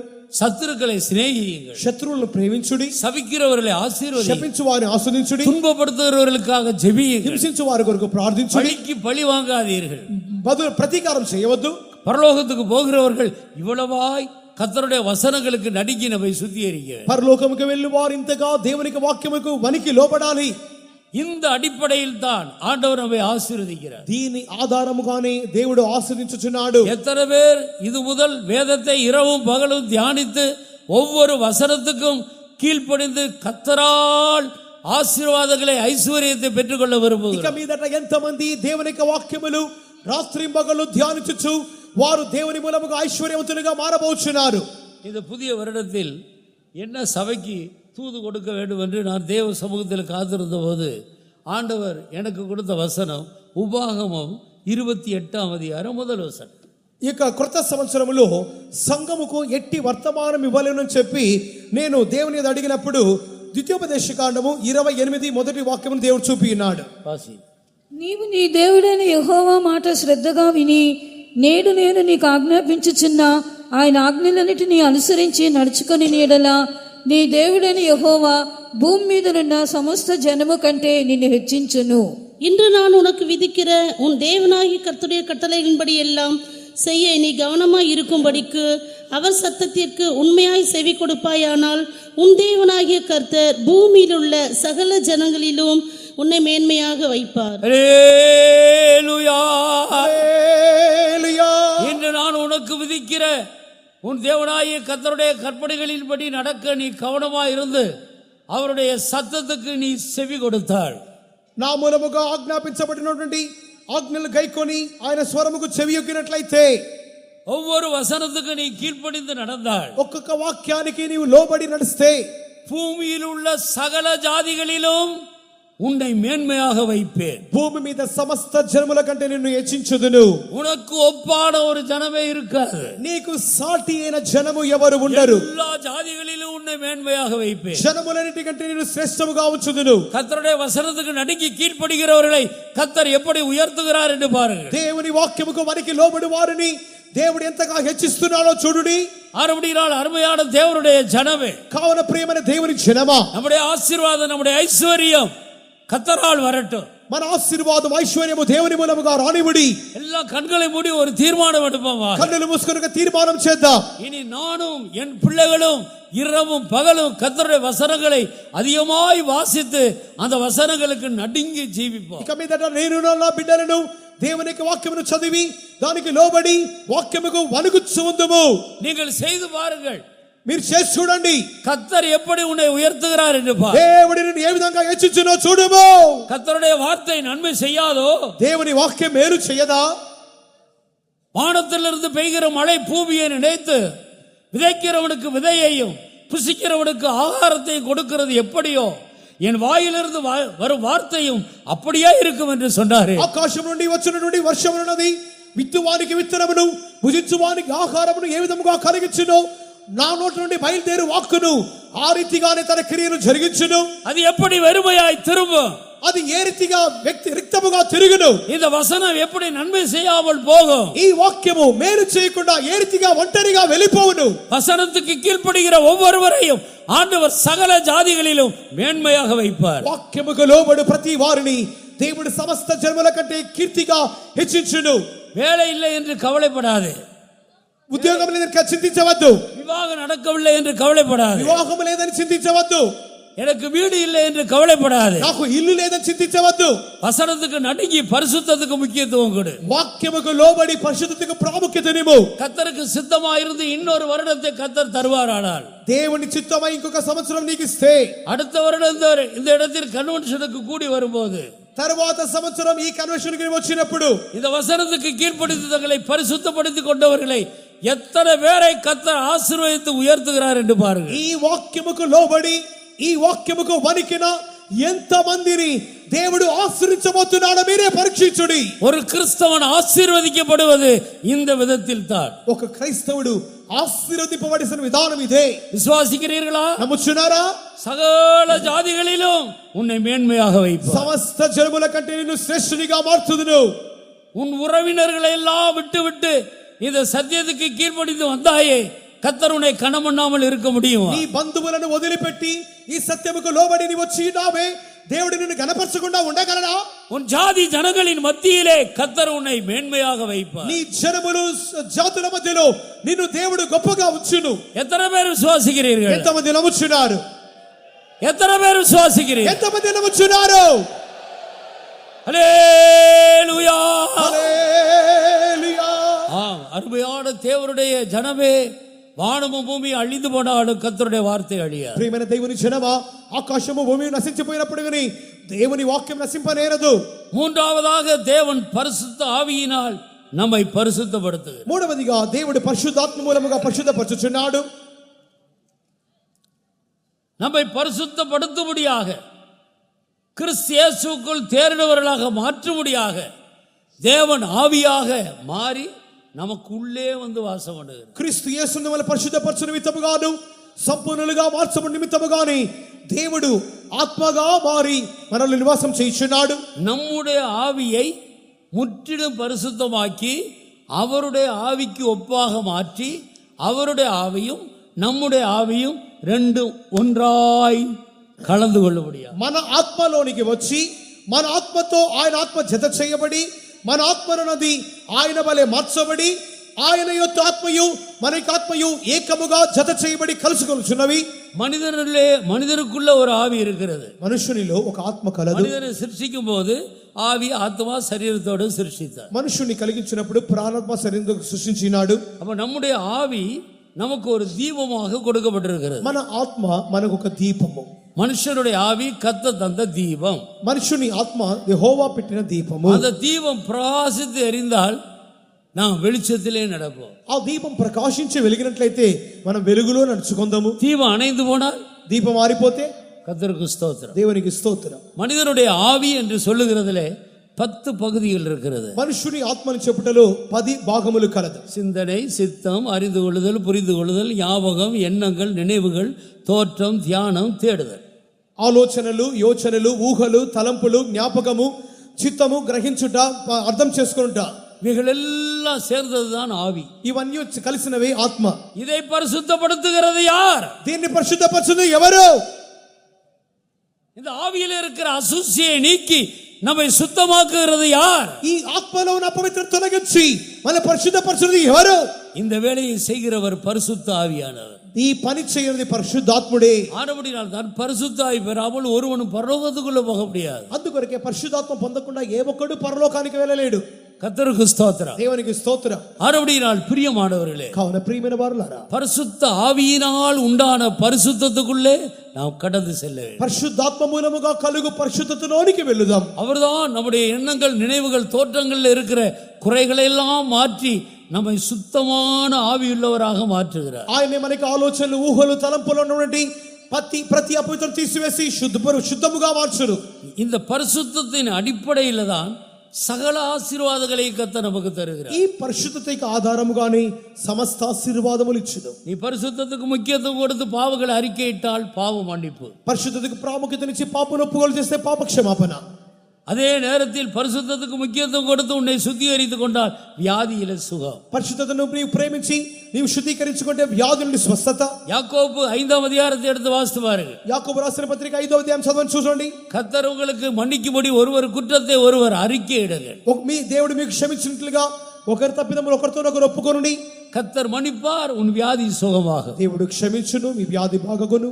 இன்றைக்கு 1 கொரிந்தியர் 11ஆம் அதிகாரத்தை ஒவ்வொரு ராபோஜனத்திலையும் நான் வாசிக்க கேட்கிறோம். ఇక దినాలలో 1 కొరింథీయులు 11వ అధ్యాయములో ఒక వాక్య భాగమును ప్రభు బలలో చదువుచున్నాం. பரிசுத்த பவுல் மூலமாய் கர்த்தருடைய ஆவியானவர் சபைக்கு என்ன சொல்லுகிறார்? పరిశుద్ధ పౌలు మూలముగా సంఘముకు ఆత్మదేవుడు ఏం చెప్పి ఉన్నాడు? நீங்கள் கர்த்தருடைய சரீரம் இன்னதென்றும் அவருடைய இரத்தம் இன்னதென்று நிதானித்து அறியாமல் சரியான விதத்தில் சுத்திகரிக்காமல் நீ ராபோஜனம் எடுத்தபடியினால் உங்களில் அநேகர் பலவீனராக இருக்கிறார்கள், அநேகர் வியாதியுள்ளவர்களாக இருக்கிறார்கள், அநேகர் காலத்துக்கு முன்பாக செத்து போனார்கள். ప్రభువు శరీరమని వివేచింపక తిని త్రాగువాడు, తను తాను సరిగా శుద్ధీకరించుకొనకుండా అజాగ్రత్తగా ప్రభు బలలో పాలు పొందువాడు, వాడు సరిగా శుద్ధీకరింపబడిన వలన అనేకులు బలహీనులుగా మార్చున్నారు, రోగులుగా మార్చున్నారు, అనేక మంది అకాల మరణం పొందుచున్నారు. தேவனுடைய பிள்ளைகளில் அநேகர் பலவீனராய் வியாதியாயிருக்க காரணம் என்ன? దేవుని బిడ్డల్లో అనేకులు వ్యాధిగాను బలహీనులుగా ఉన్న కారణమేమి? அந்த பரிசுத்த தேவனுடைய சரீரத்தையும் அவருடைய இரத்தத்தையும் குற்றத்தோடு சரியான விதத்தில் பாவங்களை அறிக்கை செய்து ஒப்புரவாகி சமாதானத்தோடு நீ அந்த பந்தியில் பங்கு பெறாமல் எடுக்கும்போது బలమైన వ్యాధి ఉన్ని తేడి వరుదు. ఆ యొక్క పరిశుద్ధుడైన దేవుని యొక్క శరీరమును ఆ యొక్క రక్తమును నీవు సరిగా వివేచింపక దోషముతోను తప్పిదములతోను ఇతరులతో సరిగా సమాధాన పడకుండా నీకు హృదయంలో చేదు ఉంచుకొని నీవు అజాగ్రత్తగా తీసుకున్నట్లయితే అది నీలో వ్యాధి కలిగించును. அதே நேரத்தில் நம்மை நல்ல முறையில் சுத்திகரித்துக் கொண்டு யாவரோடு சமாதானமாய் நமக்குள்ளே சுத்திகரித்துக் கொண்டு பரிசுத்தப்படுத்திக் கொண்டு நாம் பந்தியில பங்கெடுப்போமானால் బలవీన మాரும், వ్యాధి నీంగుం, நம்முடைய ఆయుస్సు నాలుకలు పెరుగు. అదే సందర్భములో శరీరమును శుద్ధీకరించుకొని అందరితో సమాధానపడి దేవునికి ప్రభు బలలో ఆయన శరీరమును తిని రక్తమును త్రాగినట్లయితే వ్యాధి బాగుగును, బలహీనతలు తీసివేయబడును, మనకు దేవుడు దీర్ఘాయుష్షు దయచేయును. பரிசுத்தத்தின் அடிப்படையில் தான் ஆண்டவர் வியாதியை சுகமாக்குகிறார். పరిశుద్ధతకు ఆధారముగానే దేవుడు వ్యాధి బాగు చేయించున్నాడు. இதை அநேக தேவனுடைய பிள்ளைகள் விளங்கிக் கொள்ளாமல் தங்களுக்கு வியாதி வரும்போது சாதாரணமாக கர்த்தருடைய கையில விழுகிறதற்கு பதிலாக మనిషినుడే కైయిలే విழுந்து విడుகிறார். ఈ దినాల్లో అనేకులైతే మనుషులు సాధారణంగా దేవుని చేతిలో పడటం బదులుగా మనుషుల చేతిలో పడుచున్నారు. ஆசா ராஜாவை போல, ఆసా రాజు వలె அவன் பரிகாரியாகிய கர்த்தரை தேடி இருந்தால் அவன் சுகமாய் இருப்பார். అతడు వైద్యుడైన దేవుని వెతికినట్లయితే స్వస్థత పొంది ఉండేవాడు. கர்த்தரை விட்டு விட்டு மனிதரிடத்தில் போனான், செத்து போனான். దేవుని వదిలిపెట్టి మనుషుని వెతికాడు, చచ్చిపోయాడు. இதுதான் தேவனுடைய பிள்ளைகளுக்குள்ள இன்றைக்கு அநேகருக்குள்ள சம்பவித்துக் கொண்டிருக்கிறது. ఈ కార్యమే ఈ దినాల్లో అనేక దేవుని బిడ్డల్లో జరుగుతున్నది. ஆனபடியால் பரிசுத்தத்துக்கு முக்கியத்துவம் கொடுப்போமா, కావున పరిశుద్ధతకు ప్రాముఖ్యతనిద్దాం. ஆழமாய் நம்மை ஆராய்ந்து பார்த்து ஆவியிலே யாதொரு அசுசியும் இல்லாமல் நம்மை சுத்திகரித்துக் கொள்வோம். కావున ప్రాణాత్మ దేహములో ఎటువంటి అపవిత్రత లేకుండా లోతుగా పరిశీలించుకుందాం. நம்மை ஆண்டவர் கர்த்தர் வரும்போது மரித்திருந்தால் நாம் உயிரோடு எழும்ப வேண்டும், உயிர்த்தெழ வேண்டும். శరీరத்தில் ఉయిరోడు இருந்தால் మరురూపமாக வேண்டும். ప్రభు అయిన యేసుక్రీస్తు ప్రత్యక్షమైనప్పుడు మనం మరణించిన వారముగా ఉన్నట్లయితే మనము పునరుత్థానం కావాలి, సజీవులుగా ఉన్నట్లయితే రూపాంతరం చెందాలి. இந்த உயிர்த்தெழுதலின் அனுபவம் நமக்கு கிடைக்கிறதுக்கு கூட ஆண்டவர் பரிசுத்தத்தை தான் அடிப்படையாக வைக்கிறார். ఈ పునరుత్థాన అనుభవం మనకు దొరుకు నిమిత్తముగా దేవుడు పరిశుద్ధతనే ప్రాథమికముగా ఉంచినాడు. கர்த்தராகிய இயேசு எப்படி எழுந்தார்? ప్రభు యేసుక్రీస్తు ఏ రీతిగా లేచినాడు? அவரை மரித்தோரிலிருந்து தேவன் எப்படி எழுப்பினார்? ఆయనను మృతుల్లో నుండి దేవుడు ఏ రీతిగా లేపి ఉన్నాడు? ரோமர் 1ஆம் அதிகாரம் 5வது వచనத்தை వాసి. రోమా 1వ అధ్యాయం 5వ వాక్యం చదువుచున్నప్పుడు యేసుక్రీస్తు శరీరమును బట్టి దావీదు సంతానముగాను మృతుల్లో నుండి పునరుత్థానుడైనందున పరిశుద్ధమైన ఆత్మను బట్టి దేవుని కుమారుడుగాను ప్రభావముతో నిరూపింపబడెను. மாம்சத்தின்படி தாவீது சந்நிதியில் பிறந்தவரும் பரிசுத்தமுள்ள ஆவியின்படி தேவனுடைய சுதன் என்று மரித்தோரிலிருந்து உயிர்த்தெழுந்ததினாலே பலமாய் ரூபிக்கப்பட்ட தேவகுமாரனுமாய் இருக்கிறார். மரித்தோரிலிருந்து உயிர் தெழும்பி தேவகுமாரன் என்று பலமாய் ரூபிக்கப்பட்டது எப்போது? మృతుల్లోని పునరుత్థానుడై దేవుని కుమారునిగా నిరూపించబడింది ఎప్పుడు? அவருக்குள்ள இருந்த பரிசுத்தம் உள்ள ஆவியின்படி. ఆయనలో ఉన్న పరిశుద్ధమైన ఆత్మను బట్టి. இயேசுவுடைய ஆவியில் பரிசுத்தத்துக்கு அந்நியமான ஒன்று இல்லை. యేసు యొక్క ఆత్మలో పరిశుద్ధతకు అన్యమైనటువంటి ఏమీ లేదు. நம்முடைய ஆவியும் கூட அப்படி மாற வேண்டும். మన ఆత్మయు ఆ రీతిగా మారాలి. கர்த்தருக்கு ஸ்தோத்திரம். దేవునికి స్తోత్రం. அப்ப உயிர்த்தெழுதல் கூட பரிசுத்தத்தின் அடிப்படையில தான் ஆண்டவர் கொடுக்கிறார். కావున పునరుత్థానం కూడా పరిశుద్ధతకి ఆధారంగానే ఇచ్చుచున్నాడు. நாம் மறுரூபமாக வேண்டுமானாலும் பரிசுத்தத்தின் அடிப்படையில தான் மறுரூபம். మనము రూపాంతరపడాలి అన్నట్లయితే పరిశుద్ధతకి ఆధారముగానే రూపాంతరపడాలి. வேதம் முழுவதும் நமக்கு போதிக்கிறது பரிசுத்தம் பரிசுத்தம் பரிசுத்தம் பரிசுத்தம். పరిశుద్ధ గ్రంథమంతయు మనకు బోధించున్నది పరిశుద్ధత పరిశుద్ధత పరిశుద్ధత. பதவி நமக்கு முக்கியம் அல்ல. పదవి ముఖ్యం కాదు, பரிசுத்தம் தான் முக்கியம். పరిశుద్ధత ముఖ్యం. கர்த்தருக்கு ஸ்தோத்திரம். దేవునికి స్తోత్రం. இதை விசுவாசிக்கிறவர்கள் நம்முடைய முழங்கால்களை முடக்கி கர்த்தருடைய கரத்தில் நம்ம ஒப்பு கொடுப்போம். దీన్ని నమ్ముచున్న వారు, విశ్వాసంతో ఉన్నవారు కన్నులు మూసుకొని మోకరించుదాం. இன்று முதல், இந்த நேரம் முதல், இரவும் பகலும் பரிசுத்தமே நம்முடைய மையமாக வைத்துக் கொள்வோம். ఈ దినం మొదలుకొని, ఈ క్షణం మొదలుకొని పరిశుద్ధతయే మనకి కేంద్ర స్థానముగా ఉంచుకుందాం. அதுதான் கற்பனையின் பொருள். అదే ఆజ్ఞ యొక్క ప్రధాన సారాంశం. கர்த்தருக்கு ஸ்தோத்திரம். దేవునికి స్తోత్రం. பரிசுத்தம் పరిశుద్ధత. பரிசுத்தம் பரிசுத்தம் என்று சொல்லிக்கொண்டே நம்முடைய முழங்கால்களை முடக்கி கண்களை மூடுவோம். పరిశుద్ధత పరిశుద్ధత అని చెప్పుకుంటూనే కన్నులు మూసుకొని మోకరిద్దామా? தூதர்கள் சேனைகளின் தேவனாகிய கர்த்தர் பரிசுத்தர் பரிசுத்தர் பரிசுத்தர் என்று சிருஷ்டிக்கப்பட்ட நாள் முதல் இதுவரையும் சொல்லிக்கொண்டே இருக்கிறார்கள். దేవుని దూతలు వారు తాము సృష్టించబడిన మొదలుకొని సైన్యములకు అధిపతికి యెహోవాను పరిశుద్ధుడు పరిశుద్ధుడు పరిశుద్ధుడు చెప్పుచునే ఉన్నారు. இன்னும் அவருடைய பரிசுத்தத்தின் மகத்துவத்தை சொல்லி முடியவில்லை. ఇంకను ఆయన యొక్క పరిశుద్ధత మహనీయతను వారు చెప్పి ముగించలేదు. அப்படியானால் ஆண்டவருடைய பரிசுத்தம் எவ்வளவு பெரியது! ఆ విధముగా ఉన్నట్లయితే దేవుని పరిశుద్ధత ఎంత గొప్పది! அந்த தூதர்கள் இதையே சொல்லிக் கொண்டிருக்கிறார்களே, அவர்களுக்கு சலிப்பே இல்லை. వారు ఈ మాటను ఎన్నో దినాలుగా చెప్పుచున్నారు, వారికి విరక్తి లేదా? ஏனென்றால் அவருடைய பரிசுத்தம் అவ்வளவு மகத்துவம் உள்ளது. ఎందుకనగా ఆయన పరిశుద్ధత అంత మహనీయమైనది. இன்னும் அது சொல்லி முடியாத அளவுக்கு அது விசேஷமா இருக்கு. ఇంకను చెప్పి ముగించలేని విశేషమైనది. அந்த பரிசுத்தரோடு நாம் போய் சேர போகிறோம். ఆ పరిశుద్ధితో మనం జత చేయబడబోతున్నాం. கர்த்தருக்கு ஸ்தோத்திரம். దేవునికి స్తోత్రం. இந்த பரிசுத்தத்தின் உச்ச கட்டத்தை நான் 1 கொரிந்தியர் 6ஆம் அதிகாரத்தில் வாசிக்கும் பொழுது, ఈ పరిశుద్ధత యొక్క ఉచ్చకట్టమును తారాస్థాయిని 1 కొరింథీయులు 6వ అధ్యాయం చదువుచున్నప్పుడు, வேசியோடு இசைந்திருக்கிறவன் அவளோடு ஒரே சரீரமா இருக்கிறது போல இயேசுவோடு இசைந்திருக்கிறவன் அவரோடு ஒரே ஆவியாக இருக்கு. వేశ్యతో కలిసిన వాడు ఆ దానితో ఏక శరీరమైనట్లుగా దేవునితో కలిసిన వాడు ఆయనందు ఏక ఆత్మగా కనపడుచున్నాడు. அப்ப இயேசுவுடைய ஆவியும் இந்த மனிதனுடைய ஆவியும் ரெண்டும் ஒன்றாய் கலந்து விட்டது. కావున ఈ యొక్క మనికాత్మయు యేసు యొక్క ఆత్మయు ఏకముగా కలుచుకొనుచున్నది. இனி அவனை ஆண்டவரிடத்திலிருந்து பிரிக்க முடியாது. ఇక మీదట దేవుని ఎదుట నుండి ఆయనను వేరు చేయలేరు. 2 இரும்பை வெல்டு பண்ணுங்க, வெல்டை கரைக்கும் போது தனியாயிடும். போல்ட் போடுங்க, போல்ட்டை கலட்டினால் தனியாயிடும். 2 இரும்பையும் தனித்தனியே உருக்கி ஒரே பாத்திரத்தில் ஊற்றி விடுங்கள், அதை பிரிக்கவே முடியாது. ఒక 2 ఇనుప ముక్కలను వెల్డింగ్ చేయండి, వెల్డింగ్ కట్ చేసినట్లయితే 2 వేరైపోతాయి. రెండింటిని బోల్ట్ వేసి అతికించండి, బోల్ట్ విప్పినట్లయితే 2 వేరైపోతాయి. కానీ ఆ యొక్క 2 ఇనుప ముక్కలను ఏకముగా ఒకే అగ్నిలో వేయండి, అవి 2 ఏకముగా మారిపోవును. அந்த அளவுக்கு நாம் இயேசுவோடு ஆவியிலே ஒன்றாய் இணைக்கப்பட வேண்டும். అంతగా మనము యేసుతో ఆత్మలో ఏకం చేయబడాలి. இந்த அனுபவத்தில் இணைக்கப்பட்ட ஒரு அருமையான பரிசுத்தவான் இவ்விதமாக சொல்லுகிறார். ఇట్టి అనుభవములో ఏకము చేయబడిన ఒక పరిశుద్ధ రీతిగా చెప్పుచున్నాడు, கிறிஸ்துவின் அன்பை விட்டு என்னை பிரிப்பவடியா? క్రీస్తు ప్రేమ నుండి ఎడబాపుడు ఎవరు? கிறிஸ்துவின் அன்பை விட்டு என்னை பிரிப்பவடியா? క్రీస్తు ప్రేమ నుండి ఎడబాపునది ఎవరు? உபத்திரவமோ, வியாகுலமோ, மரணமோ, శ్రమయైనను, బాధయైనను, అపవాదమైనను என்னை பிரிக்கவே முடியாது. నన్ను వేరు చేయలేదు. அந்த அளவுக்கு நானும் இயேசுவும் ஒன்றாகி விட்டோம். అంతగా నేను యేసు ఏకమై ఉన్నాము. இப்படித்தான் நித்தியத்தில் அவரோடு ஒன்றாக இருக்க ఈ போகிறோம். రీతిగా నిత్యములో ఏకం కాబోతున్నాం. விசுவாசிக்கிறவர்கள் கண்களை மூடி அவருடைய பரிசுத்தத்தின் மகத்துவத்தை துதியுங்கள். కావున విశ్వసించుచున్న వారు కన్నులు మూసుకొని ఆయన పరిశుద్ధ మగనిదరు స్తుతించుడి. இனி என் வாழ்க்கையில் நான் பரிசுத்தத்துக்கே முக்கியத்துவம் கொடுப்பேன் என்று சொல்லுங்கள். ఇక మీదట నా జీవితంలో పరిశుద్ధతకు మాత్రమే ప్రాముఖ్యతనిచ్చి చెప్పుడి. யாரோட ஆயிலும் கசப்பு வைராக்கியம் கோபம் இருந்தால் இப்பொழுதே ஒப்புரவாகுங்கள். ఎవరితోనైనా చేదు అసూయ మత్సరం ఉన్నట్లయితే ఇప్పుడే సమాధాన పడుడి. எவ்வளவு சுத்திகரிக்கிறோமோ அவ்வளவு இயேசுவின் ஆவியோடு நாம் ஒன்றாய் இணைக்கப்படும். ఎంతగా శుద్ధీకరించుకొనుచున్నామో అంతగా యేసు ఆత్మతో ఏకమగుచున్నాం. இப்போது நமக்காக ஒரு விசேஷித்த அபிஷேகம் காத்து கொண்டிருக்கிறது. ఇప్పుడు ఒక విశేషమైన అభిషేకం కనిపెట్టుకొని ఉన్నది.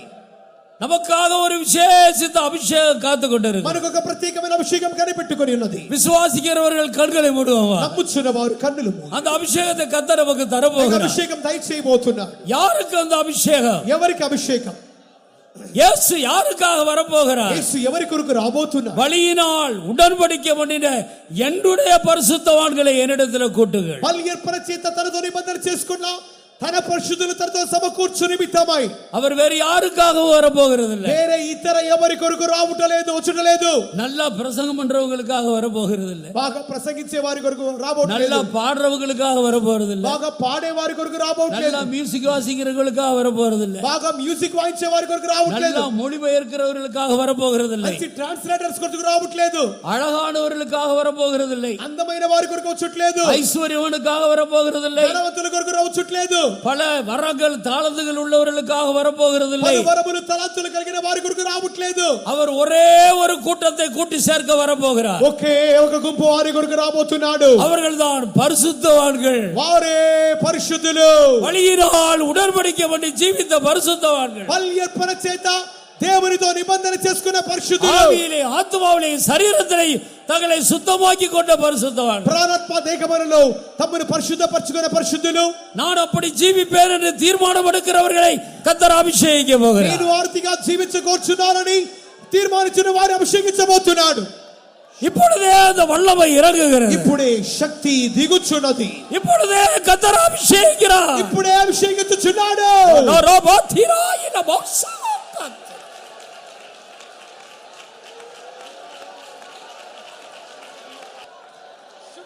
அருமையான தேவனுடைய ஜனமே, ప్రియమైన దేవుని జనమా,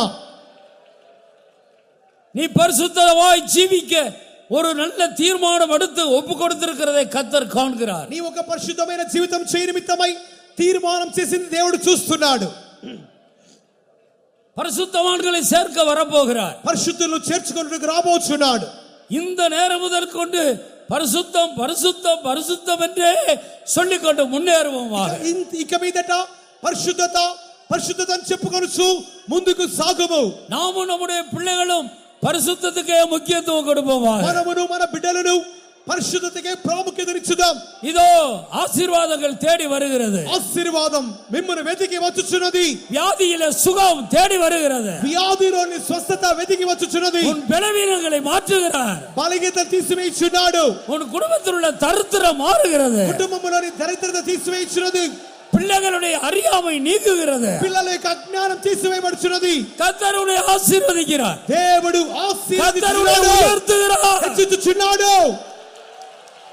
எழும்பி பிரகாசி, లెమ్ము తేజరిల్లు. உன் ஒளி வந்தது, నీకు వెలుగు కలిగెను. உன் ஒளி வந்தது, నీకు వెలుగు కలిగెను.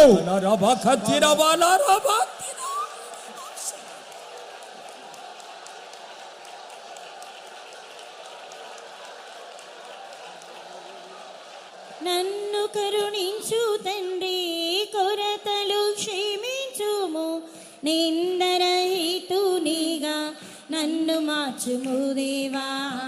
నన్ను కరుణించు తండ్రి, కొరతలు క్షమించుము, నిందరహితునిగా నన్ను మార్చుము దేవా.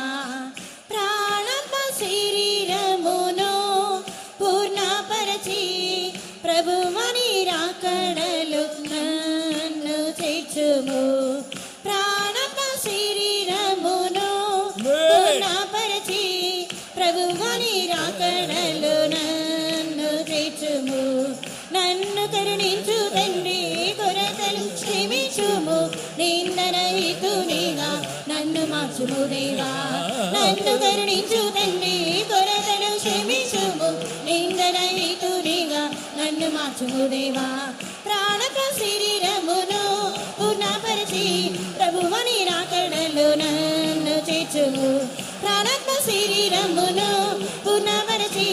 ప్రభువని రాకడలు నన్ను చేర్చుము ప్రాణాత్మ శరీరమును పునర్వరచి ప్రభువని రాకడలు నన్ను చేర్చుము ప్రాణాత్మ శరీరమును పునర్వరచి ప్రభువని రాకడలు నన్ను చేర్చుము ప్రాణాత్మ శరీరమును పునర్వరచి ప్రభువని రాకడలు నన్ను చేర్చుము ప్రాణాత్మ శరీరమును పునర్వరచి ప్రభువని రాకడలు నన్ను చేర్చుము ప్రాణాత్మ శరీరమును పునర్వరచి ప్రభువని రాకడలు నన్ను చేర్చుము.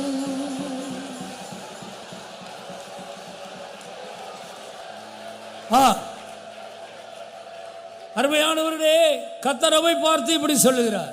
ప్రియమైన వారలారా, దేవుడు మనల్ని చూచి ఈ రీతిగా చెప్పుచున్నాడు, நான் இன்று முதல் உங்களை ஆசீர்வதிப்பேன். ఇది మొదలుకొని నిన్ను ఆశీర్వదించుదును. நீ பரிசுத்தத்துக்கு முக்கியத்துவம் கொடுத்த இன்று முதல் நான் உன்னை ஆசீர்வதிக்கவே ஆசீர்வதிப்பேன். పరిశుద్ధతకు ప్రాముఖ్యతనిచ్చినటువంటి నిన్ను ఇది మొదలుకొని ఆశీర్వదించుదును. என் ஜனங்கள் ஒருபோதும் வெட்கப்பட்டு போகிறதில்லை. నా జనులు ఎన్నడూ సిగ్గునొందును.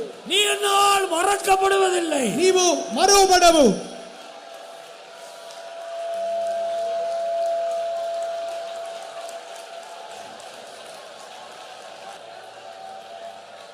அல்லேலூயா. கர்த்தர் நம்முடைய 3ஆம் நாள் கூட்டத்தை பொறுப்படுத்தி நடத்தும்படியால் ஸ்தோத்திரிப்போம். మూడవ దిన కూటమును దేవుడు ఆశీర్వాదకరంగా మార్చుటకై స్తోత్రించుదము. நமக்கு அவசியமான ஆண்டவருடைய இருதயத்தில் இருந்த சத்தியங்களை நமக்கு காட்டி கொடுத்தபடியால் ஸ்தோத்திரம். మనకు మిక్కిలి అత్యవసరమైనటువంటి సత్యములను దేవుడు తన హృదయంలోని బయలుపరచుటకై స్తోత్రించుదము. நமக்கு தேவையானது பரிசுத்தம் என்ற ஒன்றுதான் என்பதை நாம் விளங்கிக் கொள்ளும்படி மனதை பிரகாசித்தபடியால் ஸ்தோத்திரம். మనకు మిక్కిలి కావాల్సిన ఒకే ఒక కార్యము పరిశుద్ధత అనేటువంటి కార్యమును దేవుడు బయలుపరిచి మనోనేత్రములు దేవుడు తెరిచేందుకు స్తోత్రించుదము.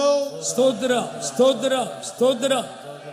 பரிசுத்தத்தின் அடிப்படையில் தான் சகல ஆசீர்வாதங்களையும் நமக்கு தருகிறார் என்பதை விளங்கிக் கொள்ள உதவி செய்தபடியால் ஸ்தோத்திரம். పరిశుద్ధతను ఆధారం చేసుకొని దేవుడు సమస్త ఆశీర్వాదం దయచేయుచున్నాడని కార్యమును దేవుడు బయలుపరిచేందుకు స్తోత్రించుదము. ஸ்தோத்திர ஸ்தோத்திர ஸ்தோத்திர ஸ்தோத்திர ஸ்தோத்திர.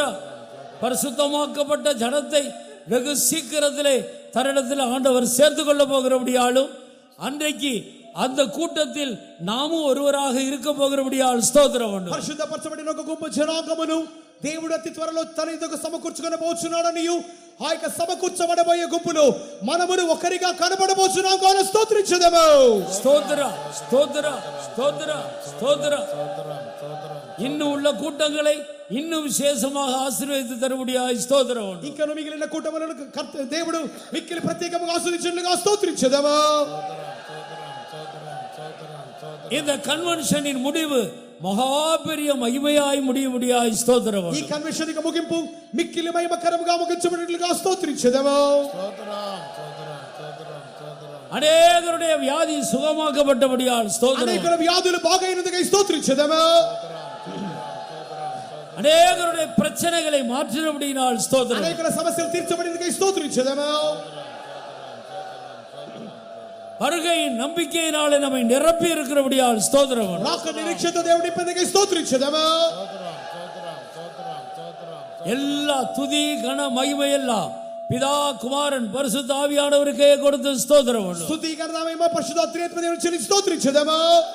ஸ்தோத்திர ஸ்தோத்திர ஸ்தோத்திர ஸ்தோத்திர ஸ்தோத்திர ஸ்தோத்திர. ஹல்லேலூயா. ஜெயம். మహాపరిశుద్ధమైన దేవా, ఈ పరిశుద్ధ పాదములకు కోటాను కోటి స్తోత్రాలు చెల్లించుకున్నాం ప్రభువా. ఈ సంవత్సరం కూడా మమ్మల్ని ప్రేమించి నాయన మాకు ఇచ్చిన కన్వెన్షన్కై స్తోత్రం. మీరు మా మధ్యకి దిగొచ్చినందుకై స్తోత్రం. కన్వెన్షన్ 3వ కూటను కూడా ఆశీర్వదించినందుకై స్తోత్రం. దయగల ప్రభువా, 2వ దినాలు కూడా నీ యొక్క వాక్యుల ద్వారాగా జనంతో మాట్లాడుతున్నందుకు స్తోత్రం. నశించడం నీకు ఇష్టం లేదు. అందువలనే ప్రభావం నశించే మనుషుడిని, పడిపోయిన మనుషుడిని, పాపంలో నశించిపోయేవాడిని రక్షించడానికి ఈ యొక్క స్వార్థ కూటంలో నాయన మీరు జరిగించినందుకై స్తోత్రం. జనులు తీసుకొచ్చి నీ వాక్కును వినుటకు సహాయం చేసినందుకై స్తోత్రం. అనేకమైన భారణతో, చింతనతో, వ్యాధులతో, పాప కట్టులతో బంధింపబడి నీ సన్నిధికి వచ్చిన ప్రతి బిడ్డతో మీరు మాట్లాడినందుకు మీకు స్తోత్రం. యేసయ్యా, పాపం అనే అయ్యా వ్యాధులతో కట్టబడినారయ్యా. పరిశుద్ధుడైన దేవ, మీరు పరిశుద్ధుడు కనుక మీరు నా పరిశుద్ధులై ఉండడు అని చెప్తున్నా ప్రభు. అవును, మీరు పరిశుద్ధుడు కనుక మేమును పరిశుద్ధంగా జీవించి పరిశుద్ధ దేవునితో మేము ఉండడుకు మమ్మల్ని పిలిచినావయ్యా. గొప్ప తండ్రి, మీకు స్తోత్రం. మీరు పరిశుద్ధుడు కనుక ఆ పరిశుద్ధతలో మీరు ఏమీ చేయవలను నీ యొక్క వాక్యం ద్వారా నీ యొక్క నాయన మనసులో ఉన్న యేసయ్యా నీకు సత్యమును బయటపరిచినందుకే స్తోత్రం. వీరుడు మాత్రం కాదు, దాని ప్రకారంగా జీవించడకు సహాయం చేయం. ఎవడు నా మాట విని వణుకుతున్నాడో వాడిని నేను దూషించుతున్నానని చెప్పిన ప్రభు. అవును, మీరు చూస్తున్నారు. నీ వాక్కును విని భయముతో భక్తితో పాపను ఒప్పగాని క్షమాపణ పొంది పరిశుద్ధులుగా మారి పరిశుద్ధ జీవితం చేసి పరిశుద్ధత వలన వచ్చుతున్న ఐశ్వర్యవంతులుగా మార్చబడి పరలోక రాజ్యంలో నిత్యం నీతో కనబడవలని కోరుతున్నా ప్రభు. యేసయ్యా, మనుషుడు జాడి పడిన గొప్ప తండ్రి, నాయన పాపను మునిగిపోయినప్పుడు మీరు లేవనెత్తావు. పరిశుద్ధులుగా మార్చి పరిశుద్ధులతో పరిశుద్ధుల సంఘంలో పరిశుద్ధ జీవితం చేయటకు నాయన అంతగడబట్టుకు సహాయం చేయమయ్యా. ఆశీర్వాదించు. రాని కబలబట్టి అనుభవం లేకుండా వారందరూ కూడా పాప క్షమాపణ పొంది పరిశుద్ధాత్మ పొంది నాడు పరిశుద్ధ జీవితం చేసి పరిశుద్ధ రాకడకు సిద్ధపడకు సహాయం చేయం. అనేక భక్తులు నాయన అలాగే వారు దేవుని వాక్యాన్ని భయపడినప్పుడు ఐశ్వర్యవంతులుగా చేసిన మహా గొప్ప దేవుడా, యేసయ్యా, సాతాను చేతి నుండి చీకటిలో నుండి పాపలో నుండి జన్మ విడిపించము. నీ వాక్యములకు అప్పగించుకున్నదా మీ రక్తంతో కడిగి నీ వాక్యములకు అయ్యా వాక్యంతో శుద్ధి చేసి రక్తంతో కడిగి పరిశుద్ధులుగా మార్చి పాప క్షమాపణించే నాయనా మీకు స్తోత్రం. నీ రాకడ కనుక గుంపజనాన్ని సిద్ధపరచండి అయ్యా. ఇంకా జరిగినైనా కూటను కూడా ఆశీర్వదించండి, మహిమగా మార్చండి ప్రభువా. దేశంలో జనులందరూ కూడా రక్షించండి, ఎవరు కూడా నశించకూడదు. కనికరగల దేవుడు, జాడుగల దేవుడు, అద్భుతమైన జయ దేవుడుగా, వ్యాధిని స్వస్థపరిచే దేవుడుగా, పాప శక్తులన్నీ కూడా లయపరిచే దేవుడుగా మా మధ్యకి దిగమర్చినందుకు స్తోత్రం. 3 దినాలు కూటాను ఆశీర్వాదగా మార్చినందుకు స్తోత్రం. ఇంకా 4వ దినం కూడా ఆశీర్వాదగా మీరు మార్చండి. నీ నామాన్ని మాయింపచ్చుకో. ఓ గుంప జనాన్ని యేసయ్యా మీతో నిబంధన చేసిన వారిని చేర్చుకుంటకు రాబోతున్నావు కనుక ఆ జీవం గల వాకుకి సత్యంగా అప్పగించుకున్న ప్రాణాత్మ దేవుడు పరిశుద్ధపరిచి మహిమ గల రాకడికి సిద్ధపరచమని యేసయ్య నామములో వేడుకుంటున్నాం స్వామి. ஆமென். நம்முடைய கர்த்தராகிய இயேசு கிறிஸ்துவின் கிருபையும் பிதாவாகிய தேவனுடைய அன்பும் பரிசுத்த ஆவியானவருடைய ஐக்கியமும் பாதுகாப்பும் நம்முடைய அனைவரோடும் விசேஷமாக தேவ சமூகத்தில் வந்த தெய்வீக ஆசீர்வாதங்கள் பெற்ற எல்லா தேவ ஜனங்களோடும் கூட இன்று முதல் கொண்டு என்றென்றைக்கும் இருப்பதாக. 3 அல்லேலூயா சத்தமாக சொல்லுங்கள்.